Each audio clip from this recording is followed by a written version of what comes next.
Hey Star Wars fans, collectors, it's me, Jedi Master 98, back again with another Star Wars live stream right here on the Jedi Master 98 YouTube channel. In today's live stream, we were going over Star Wars Episode 7, Force Awakens, and as the title suggests, this is the 7th episode of my Star Wars conversation series. And in today's stream, I've got a great guest on here. Been wanting this guest on my channel for a long time, but finally, due to the time differences and obviously trying to figure out a day that will suit both of us, I've managed to get this guest on here. So the guest that I've got on here today is Chris, also known as the Collector's Hutt. Hey, what's going on, everyone? Thank you so much for having me. No problem, mate. We've just been discussing recently over Twitter, trying to figure out the best date for us to do this stream, because we've got work and obviously so many important things in our lives to focus about, and we've finally managed to find a day that suits both of us. So as the title suggests, we're going to go over the events of The Force Awakens. Now, what I'm going to usually do is I'm just going to briefly mention about the opening crawl of the film, and eventually we'll get into the main parts of the film and just talk about characters, scenes, and what we think about the film. So we'll get this going. So I'm just going to start with the opening crawl. So obviously, as we're aware, Luke Skywalker has vanished.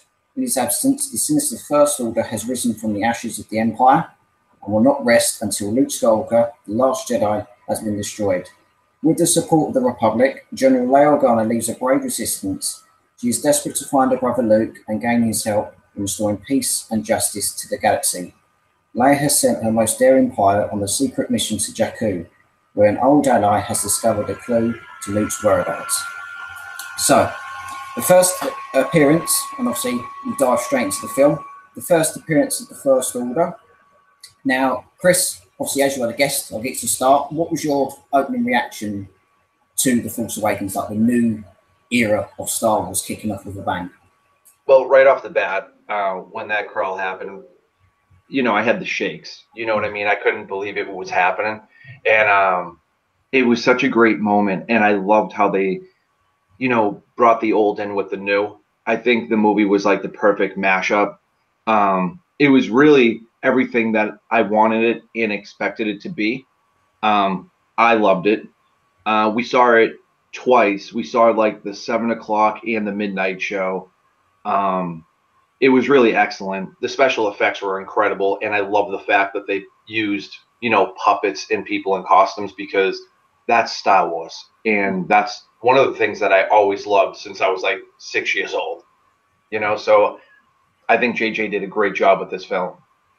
Yeah, I totally agree, mate. Obviously, the last Star Wars films I saw at the cinema was obviously 2005, Revenge of the Sith, and then in 2008, Star Wars: The Clone Wars movie, also known as a TV show when it progressed after a while. So that was the last like 2 major Star Wars films I saw.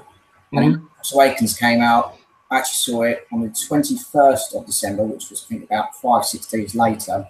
And literally the whole cinema was blown away. There was cheering, there was laughter. Like the atmosphere in the cinema was so high. It was someone, and literally everyone was so thrilled to like, right, we've got another Star Wars film. Yes, we're gonna come on. But the atmosphere in the cinema was brilliant. There was laughter, there was fun. Probably a couple of tears as well later on, which Right. we'll discuss. But apart from that, it's just a positive atmosphere. And the good thing about it as well is I've got friends, and there's about at least 20 of us in the cinema, Wow. one big row, all of our Star Wars t-shirts, like, yes, Force Awakens, bring it on. Yes. Nice. Yeah, that's one of the things that's really cool when you go to an opening is you're surrounded by so many people. It's almost like you have the surround sound of just people screaming. So on top of like the emotions you're feeling for the movie, you're getting that like live action from everybody else. That could be a good and a bad thing, only because there's certain dialogue that you would want to hear, and people are screaming, and you're like, I have to go see it again because I just missed that part. Yeah. But it's all part of the experience. Yeah, it's all part of the experience, which is a great thing. And I feel that, obviously, with Star Wars, it's such a family affair. Friends, family, brothers and sisters, fathers and sons. Like, it's just a social thing. Like, it's like when you go to any social event, it doesn't matter where you come from, what background you come from, you just come together. And Star Wars is like a massive family affair. Like, you could be talking to someone from overseas, you don't even know them, talking to them like you've been friends for over 50 years. Like, it's just such a good thing because everyone has such a good interaction with things. It's a massive franchise, and it's a massive part of basically our social life. Like, we love Star Wars. It is the bringing. Like, we love it, and that's what I just love about Star Wars. Family affair, and just brings good people together. Yeah, that's what's like so amazing about Star Wars Celebration is even though you're waiting in a line that could be like over 2 hours long, you can look to your front, back, left, right. It doesn't matter. You could talk to anybody, and then all of a sudden that time it just flies by because there's something they mention that you overhear, and then you start talking about that, or you mention whatever it could be. It's just, I think Carrie Fisher said it perfectly that Star Wars is family. You know, wherever you go, you're part of this exclusive club, and it's a great place to be. Yeah, totally agree. Totally agree. As you mentioned, Carrie Fisher says family brings people together, and that's what we love about it. Yeah. It's brilliant. And as we just discussed, here's to many more years and many more friendships to come. So yeah, well, I mean, look at us right now. Because of Star Wars, we're doing this. You know, exactly. So it's brilliant. See, bring people together. That's what we love about it. So as we mentioned, obviously the first appearance of the First Order, we see a new planet as well, Jakku. We see Poe Dameron, BB-8, and Lor San Tekka. They mentioned obviously about Luke Skywalker, what has happened, has he vanished, has he gone? So basically, what has happened to Luke Skywalker? Written like the opening glimpses of right, the galaxy is in a small state, but not a massive state. But they try to find, and they really need to find Luke Skywalker to bring balance to the galaxy again. And obviously, as you mentioned about the opening crawl, you dived right in, you've got your glimpses, you've got your written text. Right, Luke Skywalker's vanished. Is this film going to be about him? Was it going to be about a group of rebels? First Order? But like I said, the opening call comes down, the screen comes down, we're in. We know what's happening. Like, you could read books and everything, but just that little bit of opening crawl can give you so much information. You can go, right, my head's thinking in the film, is this going to happen? Is this character going to do this? Is that going to happen? Like, we're in. We are ready. So yeah, the small battle of Jakku, we see First Order stormtroopers dive into the action in their First Order arsenals. We see Jakku villagers getting slaughtered. We see gunshots fired and everything. So literally, right in, we're in the action. Like with every Star Wars film, we are in with the action. Also, I mentioned we see Poe Dameron's X-Wing get shot, and we see Poe Dameron, I love his face, he just turns the gun and goes, bang, bang, bang. He doesn't care, he's just like doing the business, he wants to kill some First Order stormtroopers. That's what I love. And, I mean, correct me if I'm wrong, Chris, but can you remember seeing any blood in any other Star Wars films? Because I'm just trying to think. In the original trilogy. Oh yeah, Pondababa's arm. Yes, Pondababa's arm. Yeah. That might be it for A New Hope. I could be wrong, but that definitely stands out to me. You know, I don't think you do, because when Luke's hand gets cut off, you don't see anything. Nothing on Hoth. Jabba's palace. I think that would have been like the perfect place to see some blood, just because of all the carnage that happened with the Rancor and just the Sarlacc and all that stuff. People getting shot. Yeah. You know, I'm not sure if when they're in the cell block in A New Hope, when they're bringing Chewie to the prison, when they start shooting those Death Squad commanders, like all those guards in the Imperial offices, when they get shot in the chest, it almost seems like it's like fire coming out of their like wound. But I don't know if you look real close. Like I know I'm being like really technical right now, but I don't know if you could actually see some red or something. But a really great moment with blood in Star Wars would probably be Pondababa's arm. Yeah. Obviously, that's the only thing that really stands out to me. Yeah, because I'm just trying to think, like, original trilogy, that's the only thing I can think of. Obviously, the Doctor getting his arm chopped off. Rogue One, I can't remember anything. Oh, what about when in Attack of the Clones, when the ship gets blown up at the very beginning, and it's Padme's, Yes, Padme's senator person. Yeah, you can see like blood obviously on the. Yeah, it's like her filling. Yeah, I think there was some blood on her face, something like that. Yeah, I don't. I think I'm not sure if there's more, but the more that I'm thinking about it, like these certain scenes are popping up, and it's funny because like this is something that we talked about briefly before, and the whole thing with like Finn's helmet. We're like, oh, blood in Star Wars, and then we didn't really think too hard into it, but now I am, and the more I think about it, we definitely saw blood in Star Wars.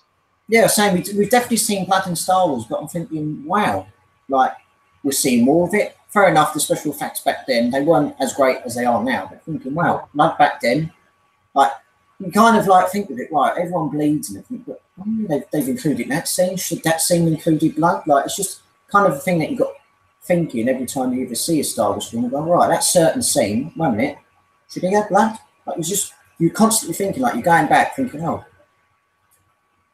Should they have done it? It's just you're always constantly thinking, which is a good thing. Right. Well, the interesting thing with like the blood is the blaster. The blaster bolt. You would think would cauterize any wound, but you never know. Like I don't know. I guess there could be every little thing. Like when the bolt went through the armor, maybe the armor actually cut the skin when it like went inwards.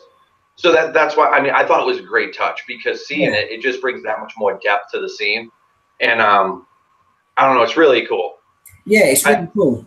Really cool. I thought it was a nice touch to do that. I mean, like you said, you don't really see that much, and it was just like right off the bat, you're already seeing like a few new things. Yeah, because like you said, you see the scene go, you see Poe firing, and then obviously you see his mate get killed, but you see blood on his hand. I don't think you see any other like armor cut, but you just see main then. He just obviously does it across the helmet. And literally, you'll dive straight in like Finn. This is like Finn's first ever battle. We don't know what's going on, and he's just basically after one battle, he's shell shocked. Like right. Wars over the years, so many armed soldiers and everything coming back shell shocked. His first battle, he's on the fence. Like, wow, what is going on? Did I really sign up for this? Like, he's just on the edge of his seat. Like, wow, this is really happening. I'm scared. So moving on, we mentioned about FN 2187's mate getting killed, and the hype for this character, the first appearance of Kylo Ren. The theme, the score, John Williams, an excellent composer, and as you mentioned at the start with the opening crawl, Kylo Ren's theme gives me chills. Every time I hear it, it's just like, you just have like that glimpse, you turn around, is he there? Like, is he there? Like, that's what I just feel like every time that thing come on. Is he coming up the stairs? Is he near me? Oh God, he's there. Like it gives me chills. That thing, just like the Imperial March, it just gives you chills. Them themes. Right. I mean, you're a massive collector like myself. Kylo Ren, is he a fan favorite of yours? Do you love him as well? Yeah. I actually like Kylo Ren without the helmet on, just because now that he has like that scar on his face, he just looks that much cooler. Yeah. But I really like the look to the helmet overall. I remember when I first saw like the concept for the helmet, and I was like, oh wow, that's really different. I love the way that it opened, and I like the way that it distorts his voice. So it really hides like his presence. It makes his presence that much more better. And the fact that he has new Force abilities that we haven't really seen before. And how can we forget about the lightsaber, the cross guard? So we're seeing like a lot of new things right off the bat, and then we see like how like, I mean, the dude, he's so evil just to cut down an old man like right off the bat and just kill a whole village of innocent people. So it's just, I don't know why I always thought that the First Order, even though the Death Star blew up, Alderaan. Yeah, it's like the First Order is so much more. I feel what's the perfect word for this? They don't really hesitate as much as the Empire. Like the Empire would kind of give you a chance with First Order. Right, you've done this. We're going to get you. You do it, or we're going to slaughter you. They basically, we're going to get you. Yeah, I mean they're like the definition of like pure evil, and it's like they just kill people. Like instead of blowing up one planet, they blow up 3. Like they're if you had to ask me if I had to pick a side, I'm 100% rebellion. But it's just like the First Order almost makes the Empire look good. You know what I mean? Because they're that much more evil. Yeah. I feel like they just jump, you know, instead of like interrogating somebody, or like really thinking about what the outcome of destroying 3 planets could possibly do, you know. But yeah, I mean, I just got way off track. But yeah, the overall presence of Kylo Ren is really incredible. And going into the movie, you know, obviously we didn't really know anything. I stay far away from spoilers because I just don't believe in that. Same here. And like it was, you just wanted to know, like, who is this guy? Like, is Han and Leia, like, is this their son? Like, who's this guy? I love that everybody's obsessed with trying to find Luke Skywalker. So throughout that whole movie, I'm like, all right, is this going to be like the search for Luke Skywalker? And there's so much action going on, but you still have that in the back of your mind, like, where's Luke? You know? Yeah, like I said at the start, you've got the opening crawl. It's in the back of your mind, but you're thinking elsewhere. Like, there's a battle going on here. This character's getting more development, but you've still got that thought in the back of your head. Will this happen in the film? So, and then you just get the sense, like at the very end, it's like, oh, the dude retired. You know, like he just went away. But you know, the scene between Poe and wow, what's the old guy's name? Santeca. Lord, yeah, Santeca. The whole thing about like, oh, the general sent me, and he's like, oh, she'll always be a princess to me, and it was just like, boom, like right off the bat, because it's like, oh, General Leia, wow, you know, and it's like, no, she's Princess Leia. Like, I don't even think I would call her General Leia, you know? Yeah, Her Highness, or yeah. Don't worry. To me, she's always royalty. That's what he said. It's probably just like, the Battle of Endor. Yeah, we've done it. Yeah, Luke's just gone off. Yeah, just let him go off. We set up a new Jedi. Me and Solo and Chewie. Yeah, we just kick back and Right. Well, that was another thing that's really interesting. I know we're eventually going to begin to like all like the main pieces of the movie, but it's you know, after the Return of the Jedi, you think, wow, like pieces restored to the galaxy and like everybody lives happily ever after, and that is not the case, man. Everybody split up and went their own ways. Yeah, everyone goes their own ways. Like with high school or any job you've been to or started, like you just go your separate ways. But you think of it, after the Battle of Endor, the last major battle was obviously the Battle of Jakku, which we've seen at the start of the film. Like, it's the first and basically the last major battle of the Empire struggle. And obviously after that happened, you've got so many things happening, like the Empire's in pieces. You've got Thrawn as well, like from the books. If you read his books, you've got him getting killed by was it his fellow bodyguard who killed him, Rook? Like, he killed him, and there's so many things happening on, so many dictatorships, and basically the Empire are just in a massive crisis, and they are running around like useless droids in Star Wars: The Clone Wars, like the TV show, for instance. They're running around clueless and like, what are we going to do? We are in a crisis. Tarkin's dead. Vader's dead. Sidious is dead. Thrawn's dead. All our major leaders are dead. We need to try and resolve this. And obviously, eventually, the Empire surrendered.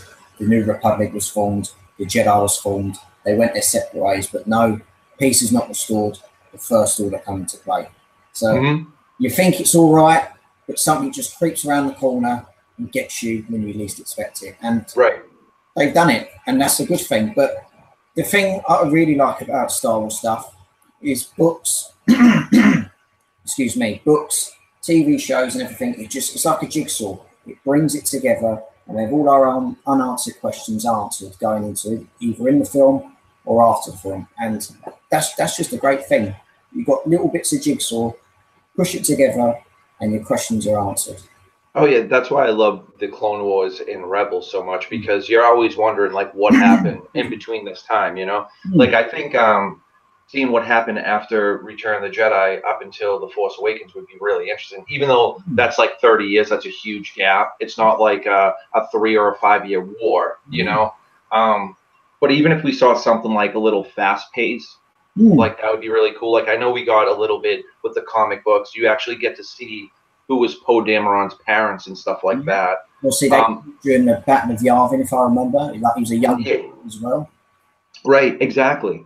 So it's you know, with the comic books, they're doing a great job and everything, but I love seeing it on screen, and I understand, like, you know, that costs a lot of money and they have to do casting and all this stuff. Like, I get that. We can't have it all. As of right now, I feel like we are beyond spoiled with Star Wars. Like, I never thought this would happen.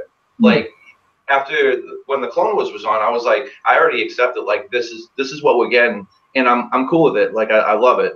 And I'll never forget that day. I actually remember, like, where I was, what I was doing, and when it was publicly announced that George sold it to Disney, and it was like right off the bat they're like canceling Clone Wars, and I was like, okay, what's going on? You know what I mean? And then it was just like new movies are coming, and then I was just like through the roof. I was like, new movies are coming? You know, it's just like it, and it's from that point on right up until now. I feel like everything is just fast forwarding. You know, like time is flying now. Yeah, maybe because we have something to look forward to. You know, it's like we're living in such a fast-paced world of Star Wars right now.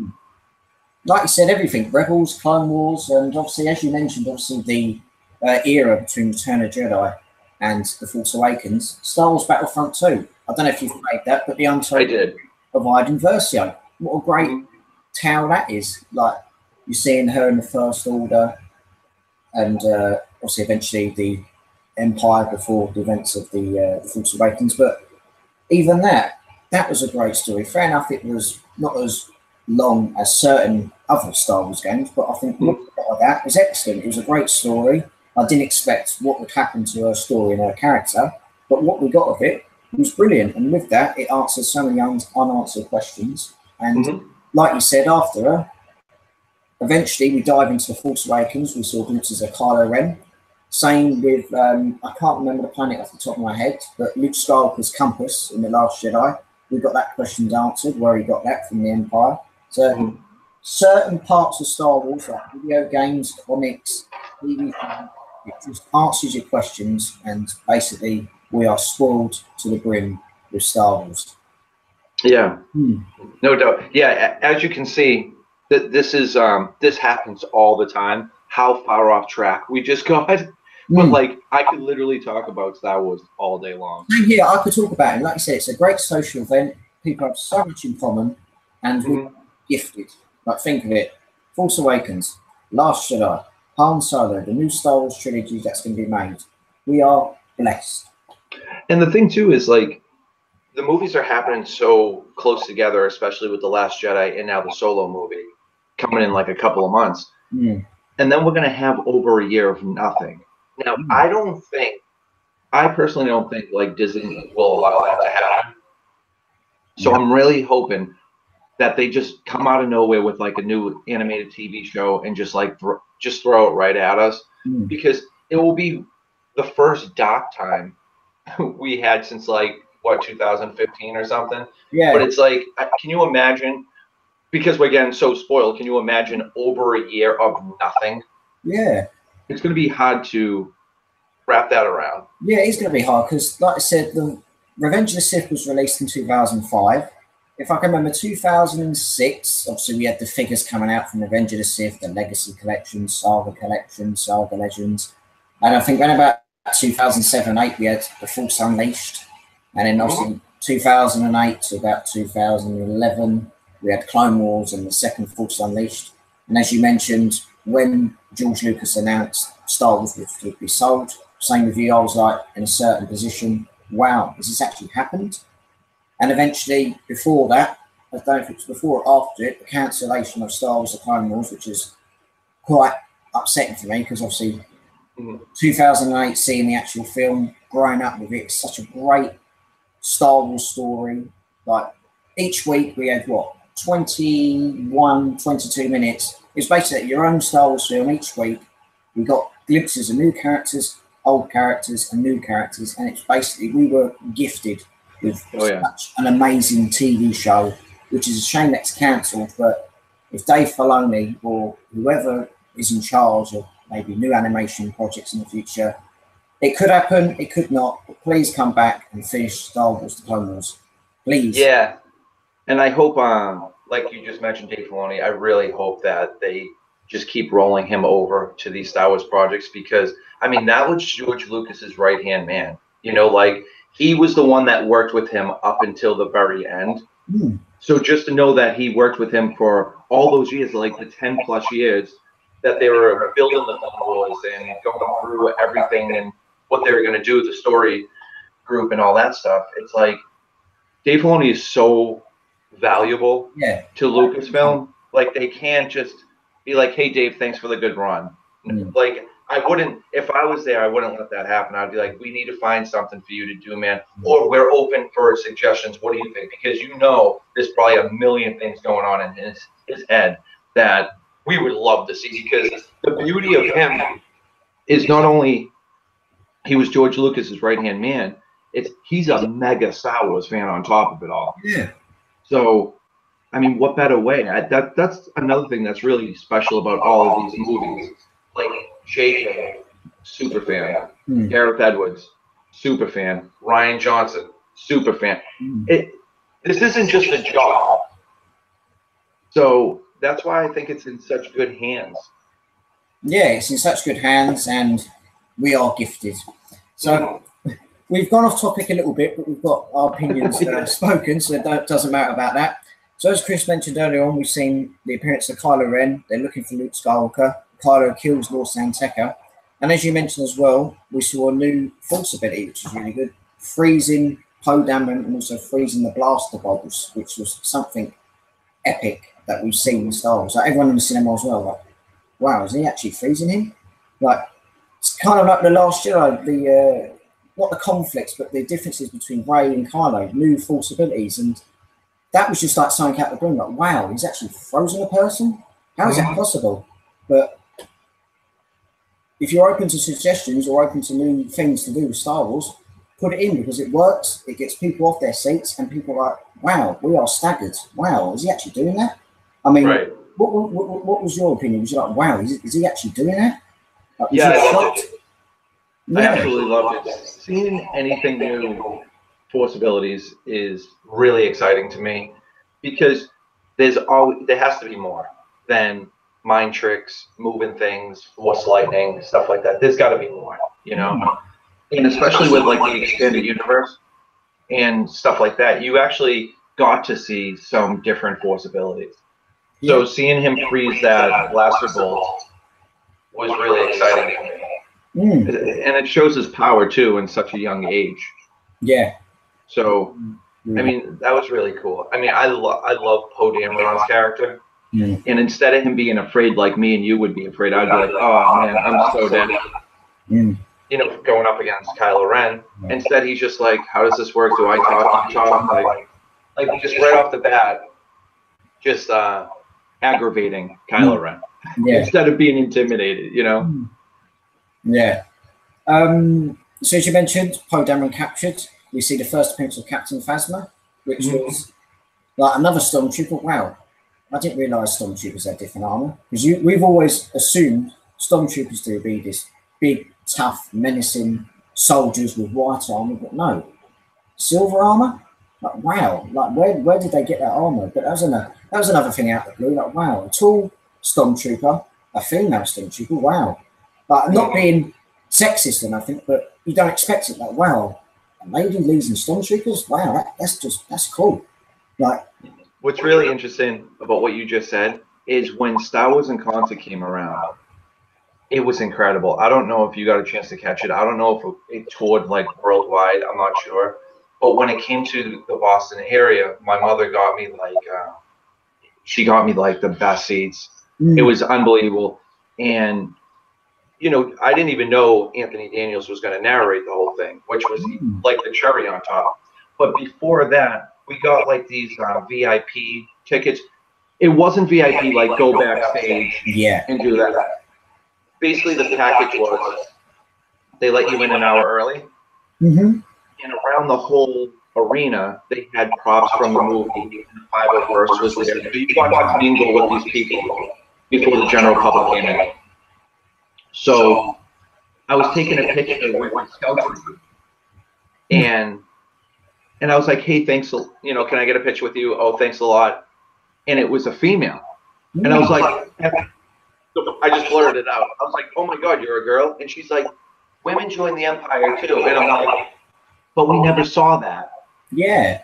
You know, so to see like Phasma and possibly other women part of, you know, the Empire in a stormtrooper suit was really exciting for me, because it was like, you know, it's almost like everything back in the day was so like cookie cutter, and things are so expanded now, and anybody can do and be whoever they want.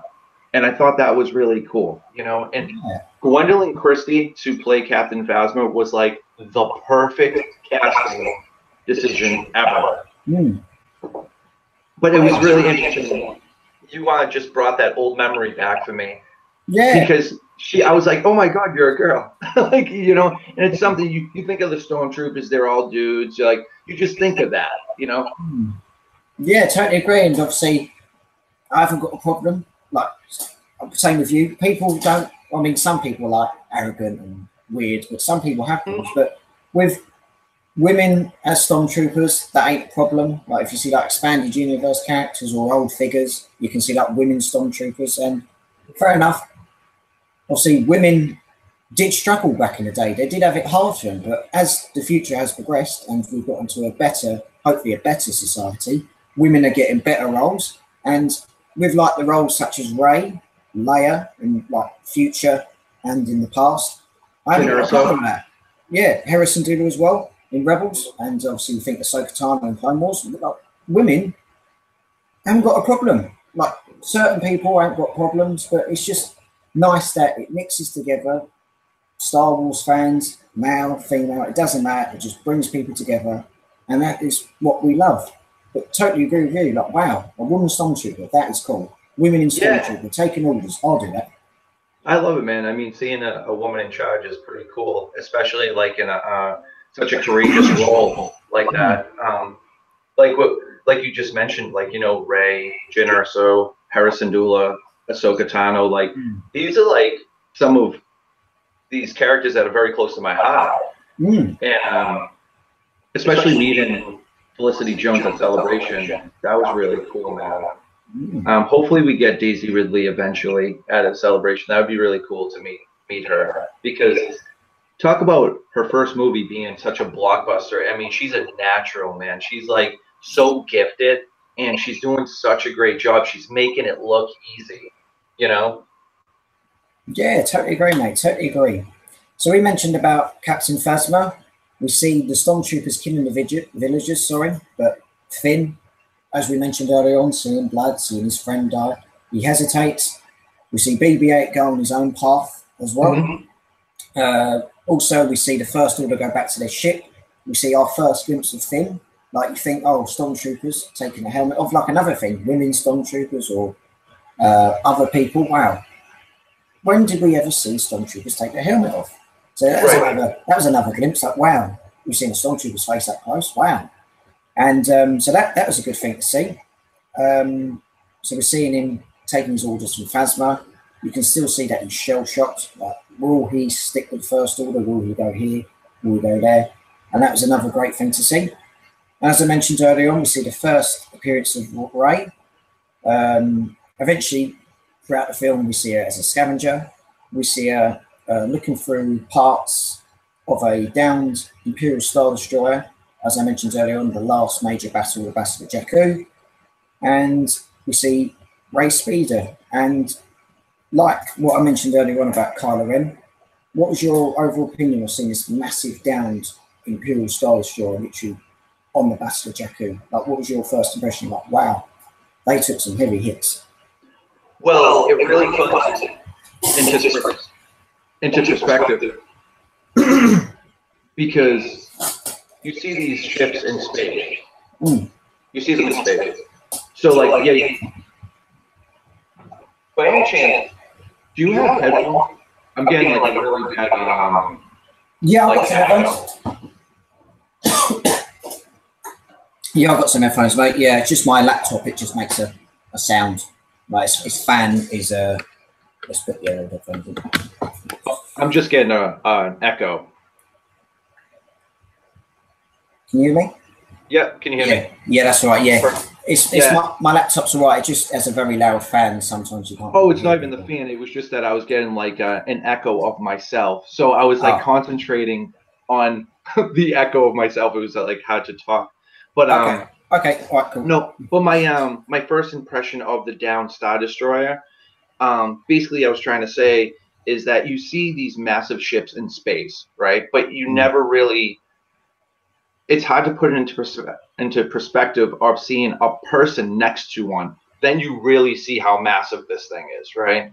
So just seeing her on her speeder and you see like a down X-wing to the corner and then she's heading towards there, it's really wild to me that those are like the everyday Star Destroyers, not like the Super Star Destroyer. You know what I mean? Like, Yeah. it's so massive. Mm. And there's so many scavengers too, and it's like, what happens when you guys picked it clean? Then what do the people on Jakku do? You know what I mean? There's like nothing there. Yeah, it's just wasteland. Like, right, we've got scrap metal, we're going to clean it. Should we send it to one car park? But basically, that's just a low thing to do. And they just, basically, I think some of them just find it hard to live. Like, wow, are they actually surviving on this planet with everything going on? One thing that I love about things that get destroyed and left alone is the ruins. You just see the ruins, and then you see the planet kind of engulf it. You know, like if I would love to see 30 years later on Endor and seeing old stormtrooper armor, old AT-STs down. Like, can you imagine like the beauty of that with the moss and just like the Greenland like taking over that? That would look so cool, man. That's But like, in Jakku, I mean, it's sand. yeah, But it's still, there was something, even though it was like a big mess, there was still something very like beautiful about seeing that, you know? Yeah, totally agree. Yeah, totally agree. Like, as you mentioned, Endor, like anything you can think of, like if you're out in the wilderness or out anywhere, if something's like been left there for years, you just see the environment and everything just engulf it. Like ruins there for years. Wow. How has nature engulfed that great? Like, wow. It's staggering to see what nature can do. And as you mentioned, Rey on her speed and everything, like she's going through the hard times. Like, you think of other things that happen in the galaxy, but especially with her character, she has had it hard. Like growing up, her family and her parents went off somewhere. Mentioned about the Last Jedi. I think if I can remember, we heard that they're nobodies. They're like just people who couldn't give a crap and everything. So Rey has had it hard, and obviously the people of Jakku, they have had it hard. They're not as fortunate as like people on Coruscant or Bespin, like the mining lords, where they're earning money every day, every week, of every hour. But with Jakku, it's just like, wow, we've had it hard. And as you mentioned, there is literally just nothing there, just sand. Right. But you won't catch Anakin there as well because he hates sand. He hates it. It gets everywhere. Yeah. But it's interesting because it's like Tatooine. You know, everybody's like, oh, the desert planet. Like, there's nothing there. I would rather be on Tatooine than Jakku. Same. You know. Yeah. You've got a cantina band to keep you company. You've got your bounty hunters. You've got everything there. You know, in the most part too, like with Jabba's palace, like, is he all that bad? Just like hear me out on that one. Like, he just seems like a very aggressive businessman. Okay, I get that. Is there a lot of like corruption that's going on in there? Yeah, but usually there is in the world, you know. Yeah. So like, is Jabba's palace, like, I'm curious to know, which I will probably never know this. Like, is that one of those places that you just go up, knock on the door, and you could just get a drink at the bar?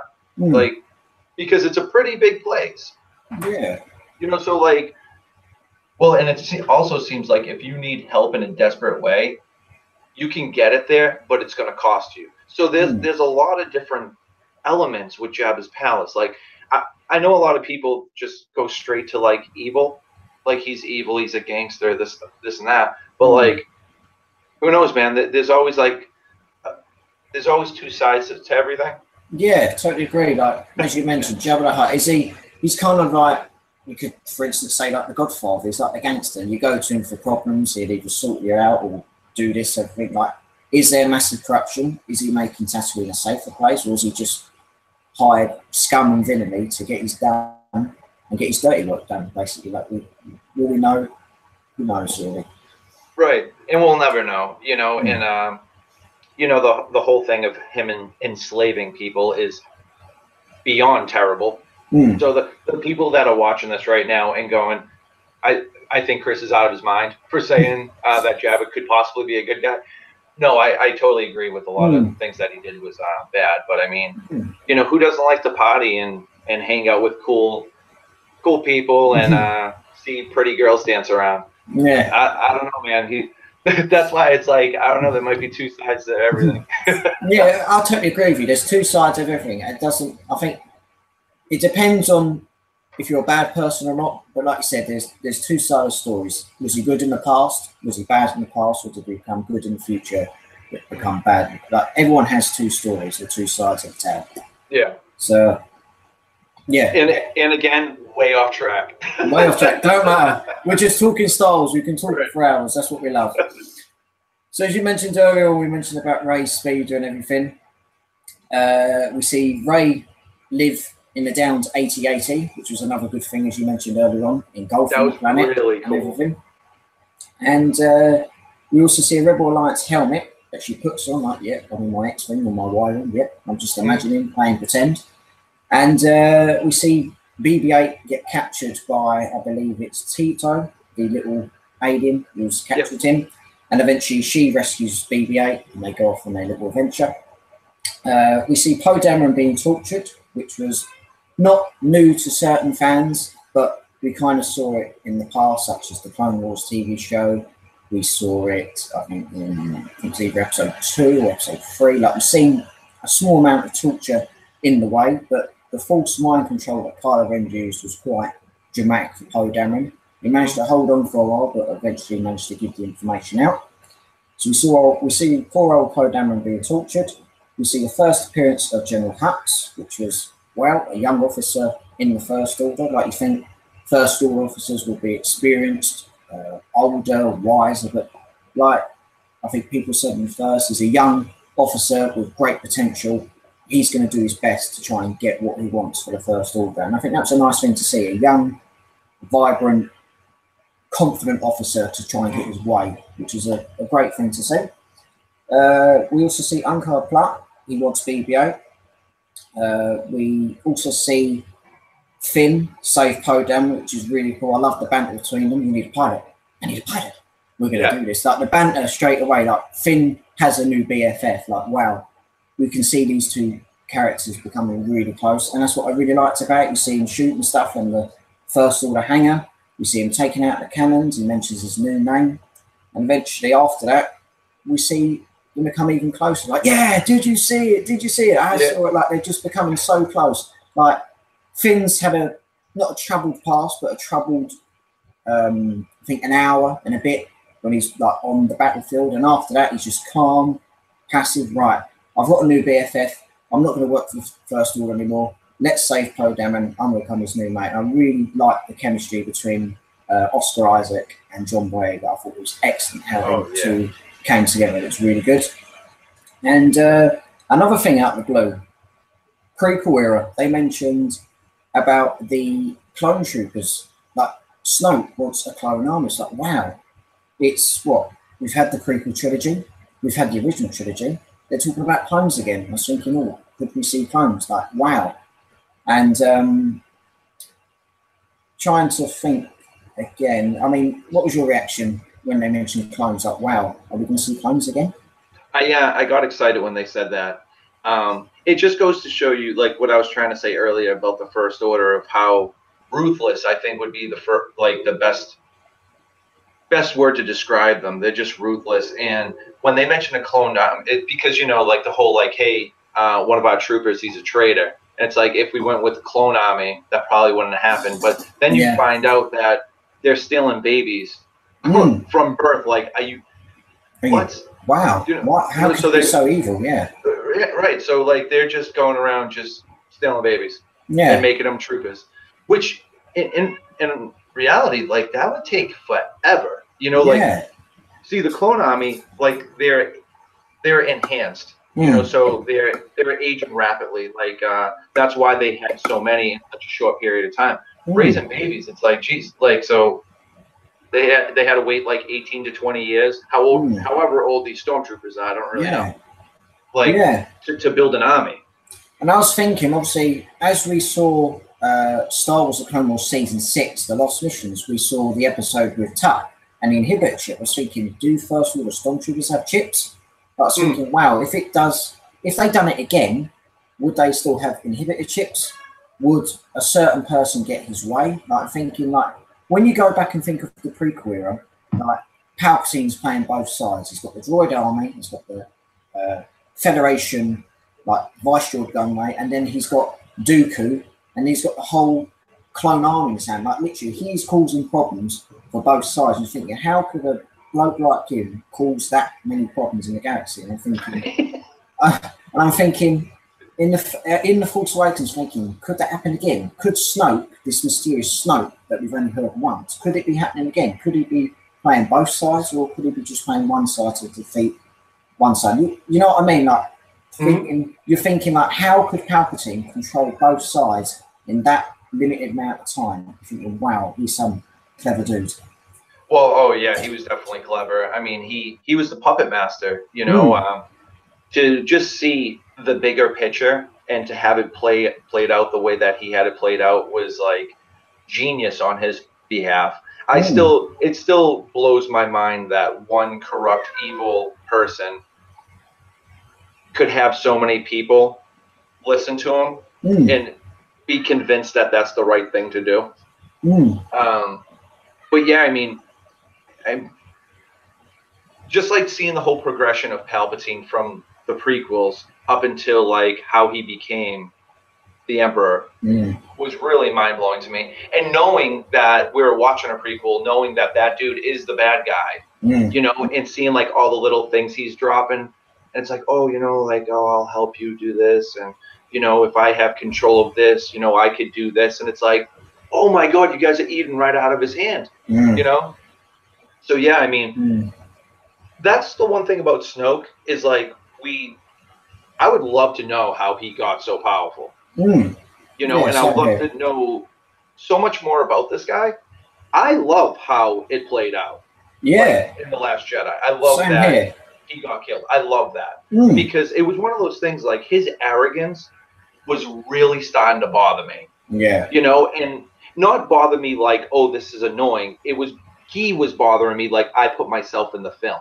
You know what I mean? Like, totally just like in real life. Like if you were to meet somebody and they're just very arrogant, pompous, you know, and it's just like, you know something, dude, you're gonna get your day. You know? You're gonna get your day, And then right when I saw that lightsaber starting to move, I was like, I hope this dude gets killed. You know, and then right when he got killed, I was like, sweet, we haven't seen that before, because we're all thinking like Snoke's gotta be like this all-powerful empire, like emperor type guy, you know, and then it was just like he was there and gone. Like you said, arrogance can play a huge part, but if you look at Palpatine and compare him to Snoke, Palpatine's got everyone in the palm of his hand. Snoke has got part of it, but he's just sitting back like, Rey's just like you like Kylo Ren, for instance, Kylo Ren and Rey, like Kylo Ren, you were this all-powerful Sith. When I saw you, your strength was raw and everything. Like, it's just like, right, I've got this young kid in the palm of my hand. Could I make him either the next Darth Vader or make him the next all-powerful thing? And he's got Rey, or I've got another disciple. Could I get another disciple to rule the galaxy together? But I kind of think he's just so gripped with power, he doesn't have the thing in the back of his mind thinking, right, if I keep gripping myself to power, will this turn out good or bad? Like, for instance, like you said, the lightsaber, you see it moving, he's getting all confident, not thinking of something else. It's like when you do something, you do it for a long time, and out of the blue, you forget it. Like he gets so welled up with himself, he's doing it, and he's not thinking, right, could my apprentice kill me? Like you kind of think like the Darth Plagueis and the Palpatine thing. He died in his sleep. He taught his apprentice everything he knew, thinking, Palpatine, I see what you're doing. Like, it's just, you are on the edge of your seat, which is a good thing, but if I feel like you mentioned, if you're too arrogant, it can pay out worse. But if you're like Palpatine, who's confident, know what he's doing, he's got a structure, then you can rule the galaxy the way you want. But like you mentioned, a little bit of arrogance in there, it can all go crumbling down. Yeah, I mean, he was literally saying, I can sense like what you're thinking, like your next move. As the dude's like turning the lightsaber, you know, like, but he was so like you said, he was so arrogant. Yeah. He was so blinded by his own confidence that was like his downfall. And you know, I brought you guys together. I did this. I could see your next move, this and that. And I'm like, oh, someone shut this guy up, you know, like, and he got shut up, which was great. And you know, so I was like, listen, I know we brought Darth Maul back. You know, he got cut in half. I was like, this guy needs to be dead. And I like later on in the film, they do a close up of his face, and the dude's just like, with his tongue out, like, and I'm like, no, he's dead. Like, that guy is definitely dead. Yeah, you mentioned about Darth Maul. I love the face that Ray Park done. You see, like, Darth Maul, he's kicked Obi-Wan in the face. His lightsaber's gone down a little hole in the boot. You see Obi-Wan hanging on for dear life. And he's just doing the lightsaber, and Obi-Wan's thinking, right, my old master Qui-Gon Jinn is dead. I'm going to get this lightsaber. You can like sense that he's upset. Like, I'm going to get that lightsaber. Darth Maul's giving it large. Right, he's just looking at him, and he just obviously does the flip, gets the lightsaber, cuts himself in half. But the thing you mentioned as well, Darth Maul, he had a little bit of arrogance, giving it large, just doing the lightsaber, literally just focusing on Obi-Wan, not focusing on the lightsaber at the side. And it's just the face Ray Park pulls. He's like, oh, he's done me.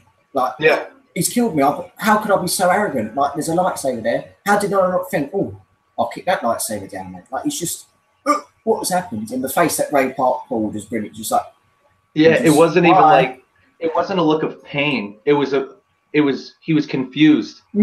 Like, this just happened. Like, you know, that was going on in his head. Yeah. As he's fallen into this, seems to be never-ending pit. You know, but you know, it's like you were saying, like, he was very arrogant, like, you know, with the lightsaber, kind of toying with him, like, oh, making sparks, it's going on his face. Like, I mean, if that was me, I would have used like the Force to be like, oh, you're holding on, like, and just like Force push him like off of that thing. But then again, there would be no movie. That's the thing. But if you look at like the arrogance you mentioned, you like seeing Revenge of the Sith. It's over Anakin. I have the high ground, but with Obi-Wan, he's always thinking. He's always got a great mindset on him. With Anakin, like, you underestimate my power. Anakin's not thinking of the negative side, like when we see his arm get chopped off and his legs cut off. Obi-Wan's like, yeah, I'm on the high ground. I'm the master. You're the apprentice. I know what I'm doing. You're going to make a dumb move. And in the end, you're going to be burning in lava. So, bye, Anakin. See you later. Right, exactly.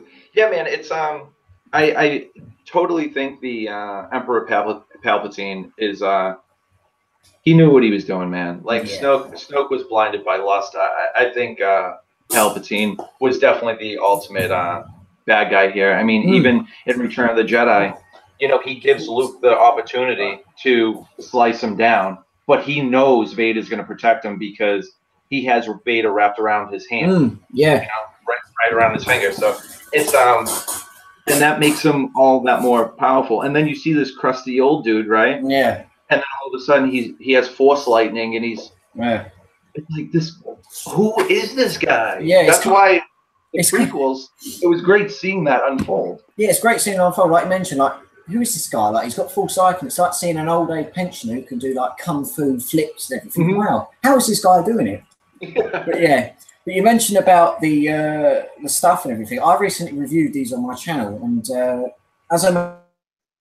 if you want to become the best Sith Lord, I recommend either the Book of Sith or the Jedi Path. So arrogance can blind you. Remember, as they said, arrogance can blind you. That's the style. Yeah. So if you ever want to become a Jedi, like myself, Jedi Master 98, or a Sith Lord, these are the books to read. But as always mentioned, they mention arrogance will blind you. I have those right next to me too. I got like halfway through the Jedi one, and I bought the Sith one only because I felt like if you had a Jedi book, you needed a Sith book. But those books were so well done. I love the little little items that they hide in each, like every like 20 pages, let's say, there'll be like a Padawan's like braid, or there'll be like a napkin or notes written in there, or a page being ripped out. Yeah, and I love it as well because you've got all the signatures. They got, like, for instance, if you look at the Chosen one, Darth Sidious he's ripped that out. But I love the little notes that Luke has written, Ahsoka, Dooku, Qui-Gon Jinn, Obi-Wan, Anakin, Luke, Ahsoka. They are so well written. Yeah, you can become the Jedi or the Sith. So off topic again. We don't care. We can talk for hours. Going back to the Force Awakens, as we mentioned earlier on, we see Finn and Poe on the TIE fighter. We see the crash fighter on Jakku. We see Finn needs help. He locates Nema outposts. As I mentioned earlier on, they mentioned about considering a clone army. We see Rey. Getting the words out. We see Rey chase Finn. We see them eventually, like the chemistry as well, as you mentioned earlier on about Daisy Ridley, and as I mentioned about John Boyega, the chemistry between Daisy Ridley and John, which was great. Like thinking, wow, you're the Resistance. Oh, this is what we look like. What? Not really. Like you just like Finn's. We know Finn's lying, but he wants to try and get a way out. Trying to get a way out no matter what happens possible. So that was great to see. We also see him get chased on Jakku yet again. First Order chases him, a couple of Stormtroopers, the First Order TIE fighters, and the most iconic ship in the Star Wars universe. We see the Falcon. We see the music go up, and I don't know what it was like in your cinema, Chris, but when we saw the Falcon, way massive cheer in the cinema. And also with that, we see him fighting TIE fighters, and obviously I'm thinking every time I'm watching that scene, or I go to watch the scene again, I'm thinking, wow, is this kind of like episode 4? But better. Like they're going through the heart of Jakku, they're going through the crash ships, the crash outposts. Like, wow, they don't care what happens. We're going to cause some damage, and we're going to defeat them first with the TIE fighters. And that was a great scene. I mean, what's your opinion on that? Did you love that scene as well? Oh, I loved it. I loved that the Falcon was the secondary ship. It was like, oh, that hunk of junk, and it was like, whoa, that's the Falcon, Yeah, that is legacy. Yeah, and it was like, let's see the new satellite dish, right? So, right when they got in there, and that was another thing with like Rey. You see her, this strong woman. She holds her own because Finn thought he was going to have to help her with like those thugs, right? And she just throws down, And right off the bat, she knows that she's a good person, needs to do the right thing because Uncut Blood is trying to buy BB-8, and she's just like, no, there's something special about this droid, But when it's like, how does she know how to pilot that ship so well? Yeah. And that's why I was like, there's like a mystery about this character that is so fascinating. And she's so much more than what we see right now. Like, she's just not some chick that is just like living day to day, getting scraps, cashing in for like that powdered bread that looks. I would actually try that, dude. Because I was like, what is she eating? I'll try it. But and then she's like doing all this stuff, and then she thinks quick, especially with like, how are we gonna get rid of this last TIE fighter, right? And she like does that like, oh, because the gun gets stuck. And it's genius, and that's why if I was Finn in that moment, I'd be like, you ever pilot the ship before? And then she's so knowledgeable because she's like, it's the compressor. And she like rips it out, and like even Han's like, like what? Yeah. Kind of like going back to that scene, the way she's flying, she kind of reminds me of like a young Anakin Skywalker as well. Like he's quick to think on his feet in the cockpit. Like he knows what to do. Like no matter how many starfighters there are, no matter how many TIE fighters are there, he will resolve, or she will resolve a way to get the crew or person through it. And definitely hints of young Skywalker flying there as well, which is cool. And she's like very mechanically inclined too, because like she's trying to fix that gas leak, and she's like the other one, and Finn didn't even know. No. It's kind of like when you've got like a younger sibling or best friend. Like, no, you're not meant to do that. No, don't touch that. No. Yeah, exactly. Yeah. Pass me this. No. And it's like the other one. They're just trying to talk with you. Yeah. So we mentioned about the high-flying fighters and everything.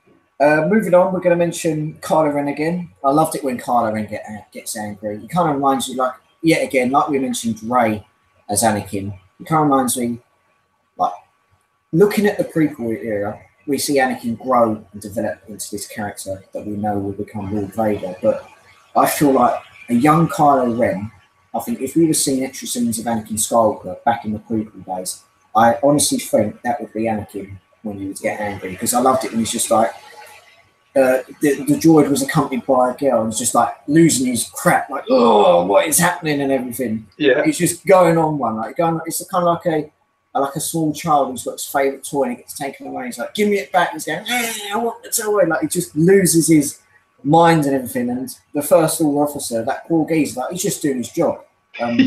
He's like, he just goes around the corner like, hi, Mr. Wren. I don't want to. And he's just like, I ain't done anything. I'm just doing my job. Like the poor guy, I'm thinking, come on, Kylo, this guy's only doing his job, and you're strangling him. He says, I'm just doing my job. Like, that was funny. And then you look on later on in the scene when he loses his mind again when Rey escapes and Stark in the base, and two stormtroopers are like, all right, he's on his usual mode. We're just going to go that way. Yeah, see you later. Yeah, I mean, he definitely has some like anger issues, but I mean, like, I think you just made like a good analogy with, like, you know, it basically saying like we've all done that, you know, we've all, like, you know, lost it, and you like take it out on, you know, something, you know, and that's why like when the movie came out and some of the reviews, and it was like they were calling him like, oh, emo Kylo Ren. It's like it's like, no, dude, like, we've all been there. Like, yeah, we've all been there. You mean to tell me you never punched a pillow because something didn't go your way? Yeah.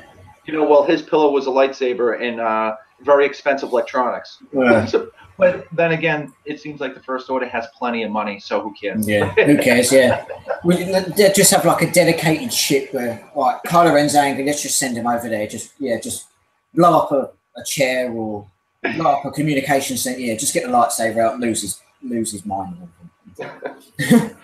And so we discussed how Kylo Ren has anger issues.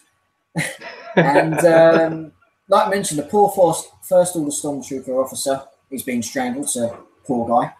And the thing I loved about the film as well, the next scene, when you mentioned about Finn and Rey on the Falcon, like you mentioned about don't do this or don't do that, like Finn's desperate, like BB-8, I can get you to your base, and he just does the thumbs up. Like just a little light, it's like, ah. Yeah, you got to help me out here. You got to help me out.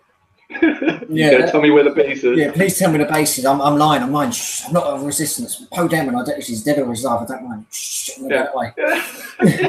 And that was a good thing. You just see the confusion between BB-8. You got Rey there and Finn. Okay, I'll listen to Finn. Yeah. I just love that everybody can kind of see through Finn. You know, because that happens like later on in the movie with like he's with Han. He's like, I'm a big deal, and he's like, okay, big deal. They always find out the truth, you know? Always. And that was cool. That was really cool. And it was quite bizarre as well, because we see him on the Falcon, we see him introduce each other, and all of a sudden this massive ship comes across, and you're thinking, oh, is it First Order Stormtroopers ship? Is it a First Order transport? Is it something else?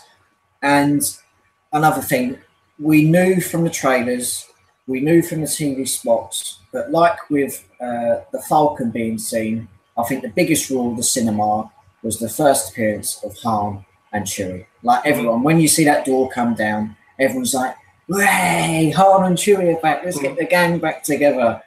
And I think you'll be aware of this, but when that happened, Harrison Ford did break his leg because the door came down so much. It was just like, "Oh, my leg's broken." I could just imagine Harrison Ford doing that scene, like, "Oh, yeah, hi Chewie, hi everyone. Oh, my leg's broken." Yeah. So, as I mentioned, the first appearance of Han Solo and Chewie, that got the biggest cheer in the cinema, which was pleased to see the pair back. We've seen him mention about him knowing Luke, which was a closer insight to seeing what has happened to Luke. And we see an unusual characters, the Raftars. And I want to get your opinion on this, Chris. What did you think of the Raftars? I love them. I love like the creatures in Star Wars, the beasts, all those different aliens. I thought it was great. I'm a huge fan of, you know, like an octopus and squids and tentacles and the sarlacc and things like that, you know.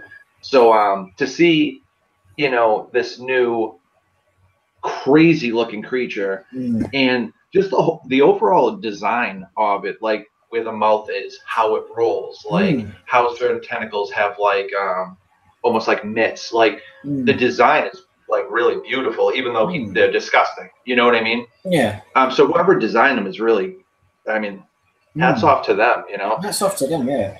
Totally agree. And obviously I mentioned about the Raftars, and we see the first appearance of quite unique characters. We only saw them for a small scene, but we saw, if I can remember what their names, it was the Guardian Death Gang, we saw Tasu Leech, Bala-T, and Kanja Club. And that was quite a unique aspect of Star Wars, because we think, well, personally I think obviously Star Wars is a great trilogy, but seeing other languages involved, like we've all seen like alien languages, but to see like some Chinese actors, like I said, it's such a great galaxy and a great franchise that brings so many people together. Like we've got a Scottish actor, as I was thinking, wow, a Scot, but because I'm from the UK, Scotland's is literally top of the country. I'm thinking, wow, a Scotsman in Star Wars, wow. Like you're thinking, oh, I'm Han Solo, I'm from Dundee United. Like I've got my whiskey, Han Solo. I want your whiskey, man. Like you thinking of Scotsman, like wow, a Scotsman. Oh, hello, Han Solo. There's definitely a couple, because like later on, there's that guy that says good luck to Poe, and he's like, good luck, Poe, and I'm like, that guy is definitely from like Scotland or something. Yeah. Mine, obviously, my accent's a lot worse. Like, dude, yours is like dead on, man. Yeah, hello, Han Solo. I want to have a glass of whiskey. Yeah, like, you're just thinking like we mentioned constantly in the stream. Star Wars is such a great franchise, but no matter what background or where you come from, bringing other countries together, it does help out in the film. Obviously, with Tasu Leech, Bala-T, and the Guardian Death Gang and Kanja Club, that really pushed it together, and that was so good. Like, I never made a deal with Kanja Club. Tell that to Kanja Club. Like, it's just Han Solo is in his spot yet again. He's gone back to the only thing he was good at, and he's got people chasing after him. Yeah, I mean, you brought up a great point, because it's a great melting pot for all nations, you know. And it's what I love the most too. And it's like there's no one left in the galaxy for you to swindle, you know. And it's like, not only did you like screw over Jabba the Hutt and have multiple bounty hunters looking for you, you're still 30 years later, you're still doing the same thing. Yeah, he's still doing it. He's probably thinking, oh, if I can't get that, I'll call up Lando. Let's go. I'll give Lando a call. He should be there in a minute. So that was good to see. And we obviously see the Raftars eating all the other creatures. We see the Falcon escape, and obviously Bala-T mentions that BB-8 is with Han Solo. Dude, you know, it was a good scene when the Raftar was on the cockpit of Millennium Falcon, and then they go into hyperspace. And like, you know, they do like light speed, and the thing just like rips apart, and you're like, oh my god, that was like gross but awesome at the same time. And that's another thing, like we mentioned about earlier on, the force speeds. We mentioned about the force abilities that Kylo Ren had, but we saw a new thing with hyperspace. Like, wow, a ship going to hyperspace in a hangar. Like, wow. And you think of other things like I can't remember if it was Star Wars Rebels season 4 or 3, but the hyperspace tracker that could pull you out of hyperspace, that was a whole new meaning to Star Wars as well. Like, so many new things happening. Like hyperspace, wow, a tracking ship that can pull a ship out of hyperspace. Wow. Like, so many new aspects to Star Wars. And for life of me, I'm trying to think, I think it's either season 2 or season 3 or 4 of Rebels, 1 and 2. But like I mentioned, a whole new thing for Star Wars. Like, wow, this is cool. Yeah. I mean, you can remember it in Rebels, can't you? I can't remember the actual episode off the top of my head, but believe it or not, this one, it sounds familiar, but I really can't pinpoint it. The only thing that's standing out to me is what recently kind of just happened in Rebels, that like Hera goes into hyperspace and she like kind of flies through the hangar of one of the Imperial ships, which I was like, wow, like you need to be so precise to do that. Yeah, yeah. But you think the versions of skilled pilot, they can do it. Same with Solo. Skilled pilots, they should be great with it. Right. And eventually, probably later on, I'll probably think of the episode of Star Wars Rebels and go, right, that's the episode where pilot space was cool. Yeah. So we mentioned about that. Starkiller Base. I want to get your opinion on that. What's your opinion on Starkiller Base? I thought it was insane that they turned a planet into a weapon. Now, when I say insane, I don't mean like that was a stupid idea. It was extremely impressive and probably cost like quadrillions of dollars. Yeah. Like, think about how long of a process that must have been. You know, it's that was crazy.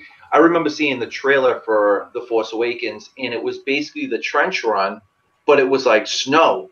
And I'm like, wait a second, they're not in space. You know what I mean? It was so I really loved how that looked. It was really cool, and it made sense for it to be like a cold planet because they're sucking energy from like the sun. And man, just it's so dangerous. Yeah. You know, I know it's a movie, but like think I would not want to be on Starkiller Base. But then again, I think I go by what I see, and I don't. Sometimes that doesn't really span out with me too, because when I was watching Rogue One, I was like, oh, if I was part of the Empire, I would be like, yeah, I want to be on Scarif. That didn't play out right for those dudes. No, that did not. So you see what I mean? Like, I don't think either way you're kind of screwed. But the whole concept of that was incredible, and it was like I was like, wait, they're gonna suck the energy from like one of the suns? Like, it's insane. Yeah, it's insane. Like, it's kind of like a futuristic nuclear weapon that could either go wrong or stay right. But you mentioned about Scarif and everything. Like, the thing I loved about Rogue One is you see poor old Director Krennic. Yeah. Tarkin's trying to take over it. He's like, it's my project, my Death Star, my project. Like, Tarkin mentions, I will take charge of it as originally planned. He's like, my planet, my Death Star, my rules. You just see the end of Scarif, like as you mentioned. I wouldn't want to be on Scarif. And you see like poor old Director Krennic going, oh, I've done all this work. I'm going to moan at Tarkin, my Death Star, my rules, and then you see, oh, I'm going to get killed by it. Great, that's gratitude for you. Yeah. It was like, oh, Krennic's down there, and he was like, okay. Yeah, go on, I don't care. He has the argument, my Death Star, my rules. Oh, yeah. God.